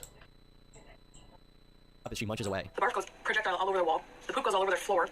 At a glance, Chantal looks like just another unfortunate soul struggling with weight problems. But don't be fooled. Digging deeper into her 6-year-long history on YouTube reveals a roller coaster ride of vanity, drug addiction, failed weight loss attempts, abusive relationships, poultry, cancer, Islam, and kneeling before the Monster Mash, pledging her allegiance to the Graveyard Smash. Although she may look similar to Nick in appearance, her career couldn't be closer to the opposite. In fact, the only other similarity she shares is an overabundance of hate watchers that most likely make up the majority of her viewer base. Well, that and feeders. But how did you get here? How do you gain the same notoriety of someone like Nikocado Avocado, yet maintain an audience that's a fraction of his size? Today, we'll uncover that and much more as we journey together through the story of the Foodie Beauty. Chantal Sorrell was born March 28, 1984, to a teen mother named Kim that traveled around frequently and a father that left her while she was still a kid. Growing up without a stable father figure in her life had left her with what some might describe as daddy issues. Kim had done her best to provide, but there were certain aspects of Chantal's emotional development that couldn't be fully addressed through a single parent. Her mother eventually married her stepfather, yet Chantal can never get over her biological father leaving her prematurely, and has even stated that she has two brothers on her dad's side she's never met. One of the main sources of Chantal's inner turmoil is her jealousy of her younger sister Natalie, who, unlike her, was born with the presence of both their mother and stepfather. According to an old childhood friend, Chantal couldn't help but feel a sense of resentment if she watched Natalie experience the stability of a two-parent household, so she would pick on her and say things like she was ugly and dumb. While it's never been fully confirmed if this is an exaggeration created by her now estranged friend, this behavior wouldn't be out of the ordinary for a child with abandonment issues. Chantal growing up being jealous of her sister was just the start of her childhood problems. Whatever the cause, she would begin dating a 21-year-old man at the age of just 15. When I first met him, I was 15, and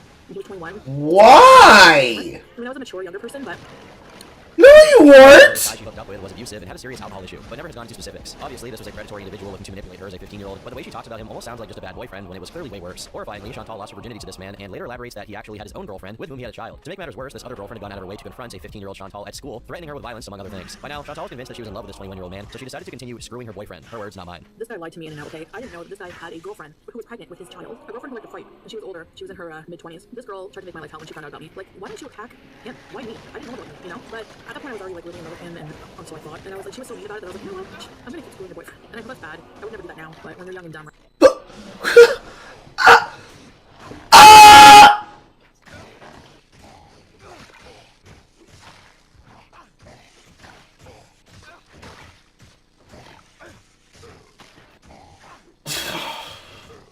You hear the sound of my mercenary fighting for his fucking life? That's what's happening in my brain right now. Okay?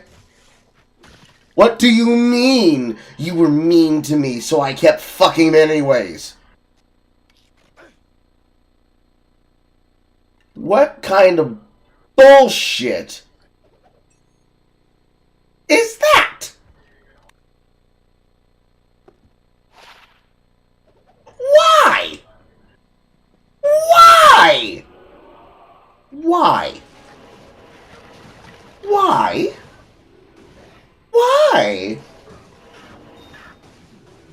Is there something wrong with you? Were you mentally ill? Clearly. But why? Even in your child mind, what makes you think, yeah, he's my man. I'm gonna keep fucking him while underage. This'll show you. I don't understand.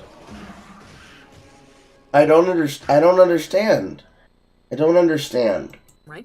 Her parents eventually became aware of this, but for unknown reasons never decided to contact the authorities. Instead, they just told her she wasn't allowed to go see him anymore, which went as well as you would expect it to go. Furious that she couldn't sleep over with this man, Chantal went into the bathroom and faked a sad attempt to try coercing her parents into letting her go. This caused her mom to panic and take her to the hospital, where she was instructed to drink a charcoal solution to drain the pills out of her body. Scared that this might negatively affect her body because she hadn't actually taken any pills, Chantal went into the bathroom and actually popped a few before confessing the truth to her doctor. At this point, the doctor had become fed up with her antics, so she was instructed to stay for a few days until they could make absolutely sure that she was fine. Even at a young age, Chantal had a reputation for gluttony, and this would be exemplified by her stay at the hospital. The girl she was sharing a room with turned out to have an eating disorder appetite opposite to Chantal, anorexia. The two began talking and got friendly with each other, but there was one particular thing Chantal couldn't help but notice. Because of this girl's anorexia, doctors came into the room regularly and gave her large amounts of food to make up for her weight loss. Watching this over time was like torture for Chantal, so one day she dared to go where no one had gone before. But anyway, I had said to her at some point, "Are you gonna eat those candies?" And I think she kind of caught on. She gave them to me. She gave me her candy. After getting discharged from the hospital, Chantal's parents refused to let her come home if she continued to spend time with the 21-year-old, so she was moved into a group home for teenagers. This group home is where things went from bad to worse, and is one of the pivotal things that contributed to Chantal's corruption during her formative years. Keep in mind, Chantal was still a high schooler while living among homeless teens, and she was surrounded by crazy amounts of drug use almost every day. In her environment, underage hookups were the norm, and they slowly became the norm for her as well. Chantal has told too many hookup stories accounts, but the most notable during her high school years involved her taking home a fingerless man from a bar. No, that's not a euphemism. This guy literally was missing fingers and was probably a decade older than her. When the two arrived at the bedroom to partake in activities, the guy passed out before they could do anything of note. To Chantal's horror, while they were sleeping in bed, this fingerless fellow curled up to her and started to cry for his mommy. Getting freaked out at this, Chantal saw that most of the teens in the home she was staying in smoked weed, so she wanted to get some as a means of relaxing after her experience with a kid named Finger. Big G is an individual she met while in the group home, and he clearly expressed romantic interest in her. Seeing this as an opportunity, Chantal decided to manipulate Big G by pretending that she had an interest in him so that she could get... Don't say it, chat. Chat, don't say it. Don't say it. 'Cause I'm gonna say it like a moth to a flame.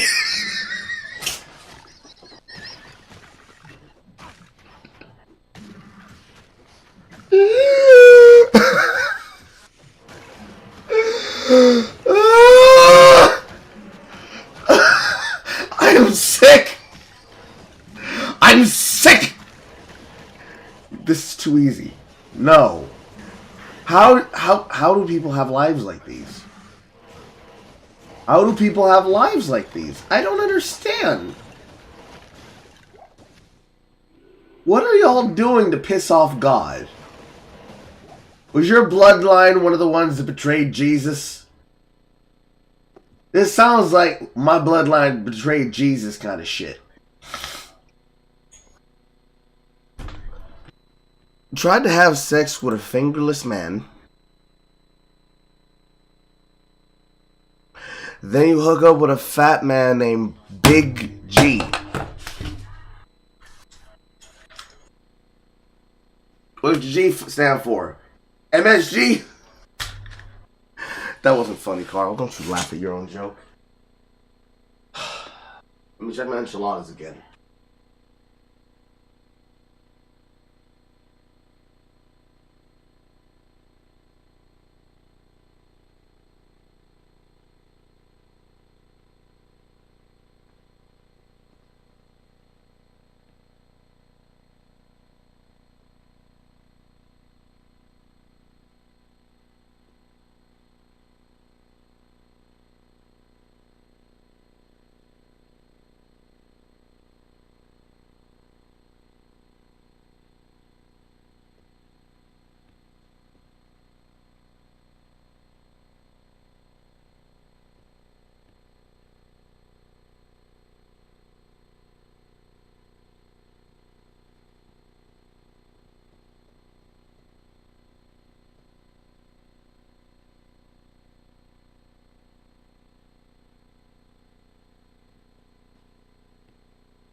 Okay. I have enchiladas. How much worse can this get? Get free. This worked out for her until the 21-year-old that she was messing around with found out about Big G, so he punched him in the face. Feeling bad and growing slightly attached to him, Chantal had sex with Big G the way of apologizing, but she describes this as not really good because of the size of his, or rather, lack of size. This wasn't the only time an underage Chantal has exchanged her body for goods. Someone dared her to flash her bazungas at an elderly man in exchange for a Klondike bar, to which she promptly did just that. And while some would likely blame Chantal for a lot of this, you have to keep in mind that she was under the age of 18, and she was around the influence of adults who should have known better, and yet continually took advantage of her. After a while, according to Chantal, being with one person got boring, so she decided to make the executive decision to spice things up and start dating a 38-year-old French man alongside her 21-year-old boyfriend. Over the course of her entire high school career, Chantal would continue messing around with both of these predators until she finally graduated. It's unknown when exactly she split off with the pair, but the general assumption is sometime after high school. This wasn't even close to the end of her hookups though, and after breaking up with her manipulative boyfriends, her sexual encounters actually got way worse. But it should be clear by this moment that this girl, who had been kicked out of her house by her parents, was serially being taken advantage of by sexual predators. Coming from her mouth, it's always framed as less serious, but that is what's happening here. And just as a disclaimer moving forward, these stories aren't uncovered via super hackers digging through her personal information, but they're told straight from Chantal on YouTube. All of these videos have since been deleted, but the question still arises as to what would possess someone to upload these for everyone to see on the internet. A common theory is that none of these things have actually happened, and Chantal has just been lying to get views. But most people would point to the fact that she deleted these, presumably after realizing the horrors released upon the world. Chantal does have a proven habit of lying, but for the sake of argument, we'll be taking her word on most of these stories. When mature adults become sexually aroused in public, they typically strive to contain their desires until they reach the privacy of their home, where they can do personal activities alone. It's evident that Chantal does not conform to the norms of adulthood, and is truly a girl boss. On a particular night after leaving a bar, she found herself in a state of arousal. Instead of heading home to address her desires privately, she engaged in a spontaneous sexual encounter with a homeless guy in a public area by a lake, on top of a rock. This wasn't just a quickie either, this was, the full-blown thing, and she even says that she was tested for Whoa!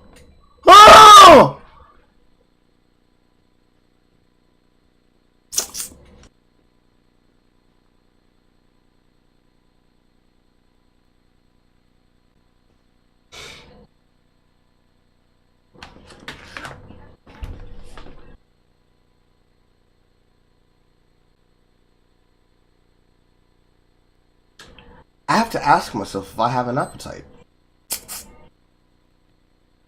I don't think I've often had to ask myself if I have an appetite. I've already made the food.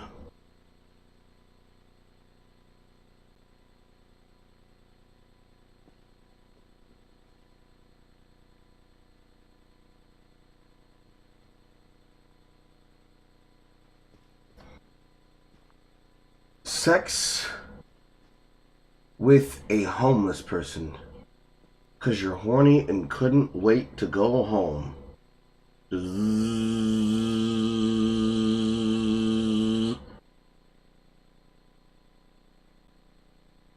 I chose the correct day to start wearing my shades again.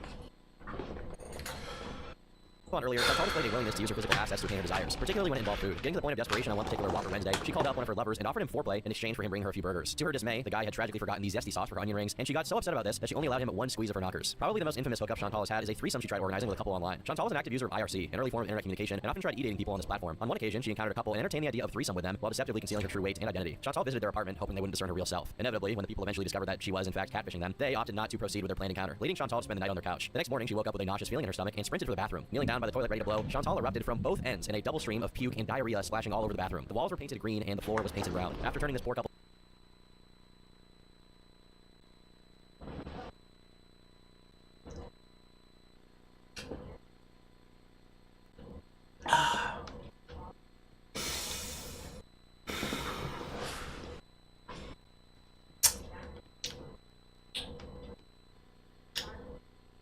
This is worse than a soap opera. This is a horror show.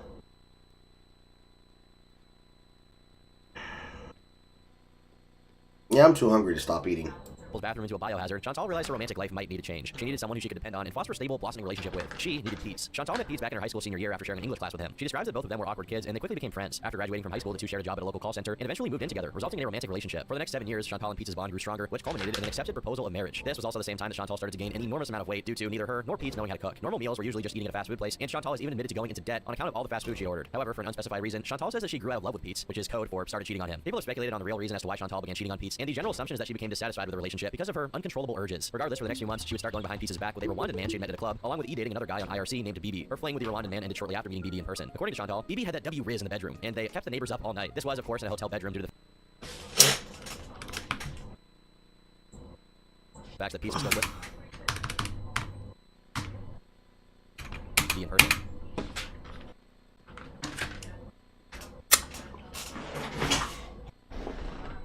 Please remember to leave a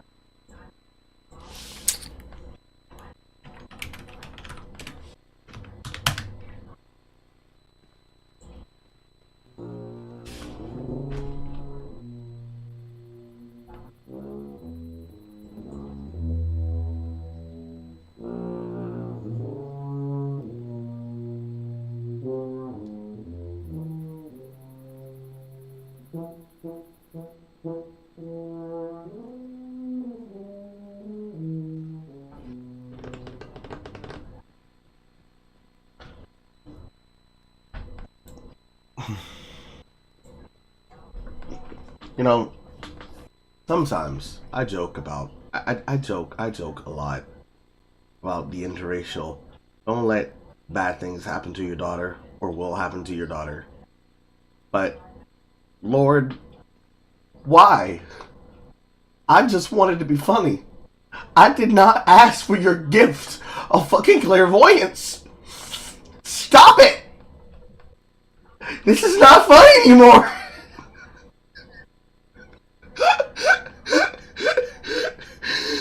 Why? Why? Why is it that white women are attracted to black men? She didn't just choose black, she chose charcoal. Midnight mauve. Skin tone so dark it can truly only really be described with fruit flavors. Like black grape cherry.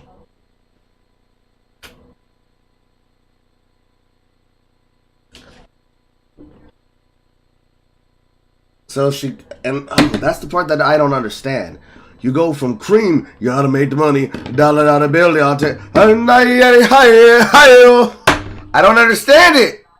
According to Chantal, BB had that W Riz in the bedroom, and they kept the neighbors up all night. This was, of course, in a hotel bedroom due to the fact that Pete was still blissfully unaware of anything happening. Getting increasingly annoyed at not being able to come home with her new lover, Chantal broke up with Pete and fully confessed to him about her adultery. Pete was absolutely devastated and continually begged Chantal to stay, going as far as saying that he didn't care who she slept with, as long as she and him could keep dating and living under the same roof. She rejected this offer and promptly moved in with BB. After a 7-year-long relationship, Pete was left alone. Looking at his Twitter over the next few years reveals that he was struggling pretty hard with this. Chantal had said they could still be friends, but it looked like he wasn't taking it very well, and it's hard not to feel a little bad for the guy. That face when it's been 6 years since someone broke your heart and you're still giving them money. My fiance broke up with me 6 years ago. We started off as friends before we dated, so we stayed friends when we broke up. In the past 6 years, she's borrowed tons of money, only rarely paying anything back, and unfortunately, I'm bad at saying no to her. So I just gave her another $200 for her shitty cat, who sucks. Following her breakup and subsequent move-in with BB, Chantal got a job in healthcare administration, ironic, while BB got a job as a security guard. Coincidentally, her job was at the same psychiatric hospital she had been enrolled in all those years ago as a child. She worked here for 6 months until she applied full-time because she enjoyed the position so much. Her pay was a generous $29 an hour, and the job description was being a secretary. But soon after, Chantal found herself at odds with her supervisors. She began to get tired and felt overworked, citing what she considered to be an overbearing management style. Instead of addressing her concerns through open communication or seeking alternative solutions, Chantal chose to just falsely call in sick and started missing a good amount of days. As this pattern of fabricated sick days continued, it didn't take long for her colleagues and superiors to become suspicious. Ultimately, she was fired, but she was still compensated as a part of settlement agreements. It's assumed that by late 2016, this payment wasn't enough, and that's why she started uploading to her YouTube channel. BB was bringing in enough money for both of them at the time, and due to the recent success she had witnessed with YouTubers getting rich, she thought it was a good idea to try it out herself. In its early stages, her channel predominantly revolved around beauty-related content, encompassing makeup tutorials, product reviews, and beauty tips. Chantal presented herself as a reserved and somewhat introverted personality, showing a quiet...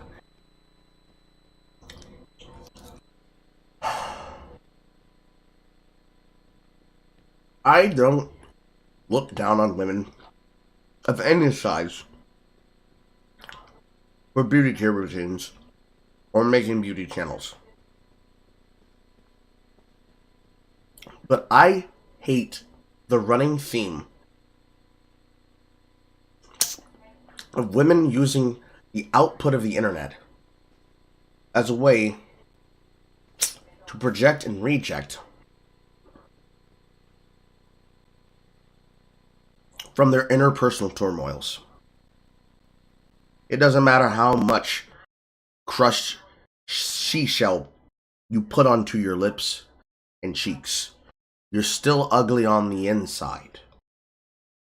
I had an understated demeanor that would seem out of the ordinary in retrospect. Putting a lot of effort into her beauty-themed videos, Chantal faced an uphill battle in terms of gaining significant viewership and engagement. Her makeup tutorials weren't bad by any means, but compared to more popular channels of the genre, they didn't stand out. The beauty niche was highly competitive, making it challenging for her to break through and garner the audience she wanted to reach. One day, perhaps driven by curiosity, but more likely hunger, she decided to upload a mukbang video that featured her indulging in a massive, delectable lasagna meal. This departure from her beauty-focused content marked a watershed moment for her channel. To her surprise, this mukbang video garnered a significant amount of attention and attracted more views than any of her previous uploads. This unexpected success sparked the transformation of her channel into what we now know as foodie beauty. As views rolled in, Chantal gradually had a distinct shift in content and persona. Her channel evolved to becoming a hub for all things food, and she discarded beauty content altogether. The success of the lasagna video began the start of a phase where she started to overshare personal stories while consuming whatever food she was reviewing. And by reviewing, I mean shoving it in her face. These stories gained a reputation for often being highly intimate and usually flat out gross, as demonstrated with the previously mentioned bathroom incident. This oversharing and a more expressive personality became integral to her content, making it distinct from the reserved demeanor she once projected. Moreover, Chantal's newfound direction in content creation attracted what some might consider to be a unique and dedicated following, particularly those interested in feeder content. For those of you fortunate enough to not know what a feeder is, allow me to ruin your day real quick. According to the National Library of Medicine, feederism is a fat subculture in which individuals eroticize weight gain and feeding. Feeders are individuals who claim to become sexually aroused by feeding their partners and encouraging them to gain weight. Very little is known about this population. What little is known about this subculture has probably been studied via Chantal's comment section. It's unknown how aware aware she was of this at the time, but in any case, her content definitely fulfilled some viewers in more ways than one. Hey you, good to see you again. I'm like a little kid in the candy store. Damn, you look so beautiful, my friend. Love the video. Kisses and hugs. Love you. XO.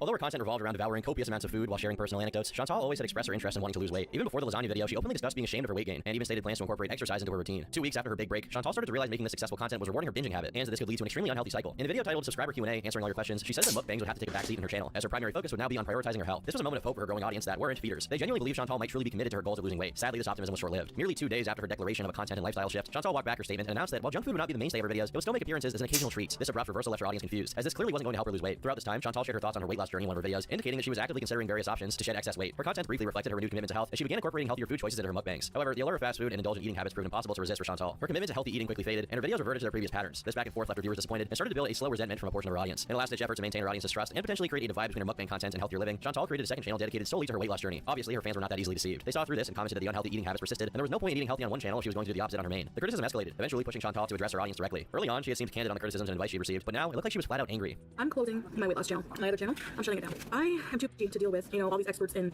in diet, and then these people who are like, well, you wouldn't get hate if you wouldn't tell people that you're losing weight or you're vegan. You know what? You're right. So I'm not going to. I saw Amber Lynn Reed's video of her no more weight loss journey. I mean, on one hand, good for you. You're at least putting your foot down and saying, nah, bitch, all the money. I'll be unhealthy and rich. Good for you. However... And I understand why, because it's sickening. It's sickening. No matter what you do, people think you're eating bad. You eat a piece of fruit, people think that you're like, no, I can't handle that. People need to worry about themselves. This is a mukbang channel, so if you can't handle watching someone bake, just eat a salad, okay? This rift between Chantal and her viewers deepened as she continued to reject any form of criticism. Rather than considering constructive feedback or addressing concerns, she responded with an increasing level of anger and defensiveness. Her initial approach to her viewers, who had enjoyed her openness, began to devolve into one of disconnection and hostility. Attempts by her audience to offer guidance or express genuine concern were met with anger, and constructive criticism found itself drowned out by her growing animosity. With each passing day, Chantal's transformation into a more polarizing figure became all the more apparent. Her disdain for her viewers seemed to intensify with every video upload, and the inverse was true as well. As this strained relationship kept going on, it reached a breaking point when Chantal made a confession in one of her videos. She admitted that behind the scenes, she had been engaging in binge eating episodes, rendering any healthy food choices she had previously showcased on her channel essentially useless. This revelation was a breaking point for many viewers, and the dislikes reflected that. Chantal noticed this ratio and got so upset she would pin a comment saying, "The 200 dislikes is proof that so many do not understand food addiction and have a condemning attitude towards it. If I was a hair addict though, the sympathy would be pouring in. This experience makes me want to reconsider sharing my personal life online. People want you to be honest and real, and then ridicule you when you are." Chantal's discontent with her viewers was palpable, and it seemed their frustration was escalating. She even posted videos wherein she talked about the toll that the mounting criticism was taking on her mental health. At times, she declared that she was finished discussing her weight on the channel altogether, and the mukbangs were just going to be her life now. This animosity that brewed within her seemed to physically manifest when, in September 2017, Chantal received a diagnosis that she had ovarian cysts. These cysts had the potential to interfere with various hormonal processes, posing a threat to her fertility. It looked like this was a sobering wake-up call for Chantal, and initially, she responded by again attempting to adhere to a healthier diet. At first, she actually did keep a healthy diet for a few weeks, and it finally looked like she was on the right track. Unfortunately, this was short-lived. On October 26, 2017, in a video that would leave many viewers disheartened, she returned right back to her old habits by consuming a mammoth pizza and a brownie. In this video, she openly admitted to surrendering and giving up on her aspirations for better health. One thing that really stood out too was a depressing remark Chantal made that could easily be the prologue to represent her entire life. I don't remember much about my childhood, but I do remember my first bag of chips. Weeks later, she fully reverted back to her junk food consumption, repeatedly getting angry at those who criticized her choices. By this point, Chantal's viewer base had undergone... Technically, the way she pronounced it is actually correct. Mukbang. Because you gotta remember, mukbang is how we say it in English.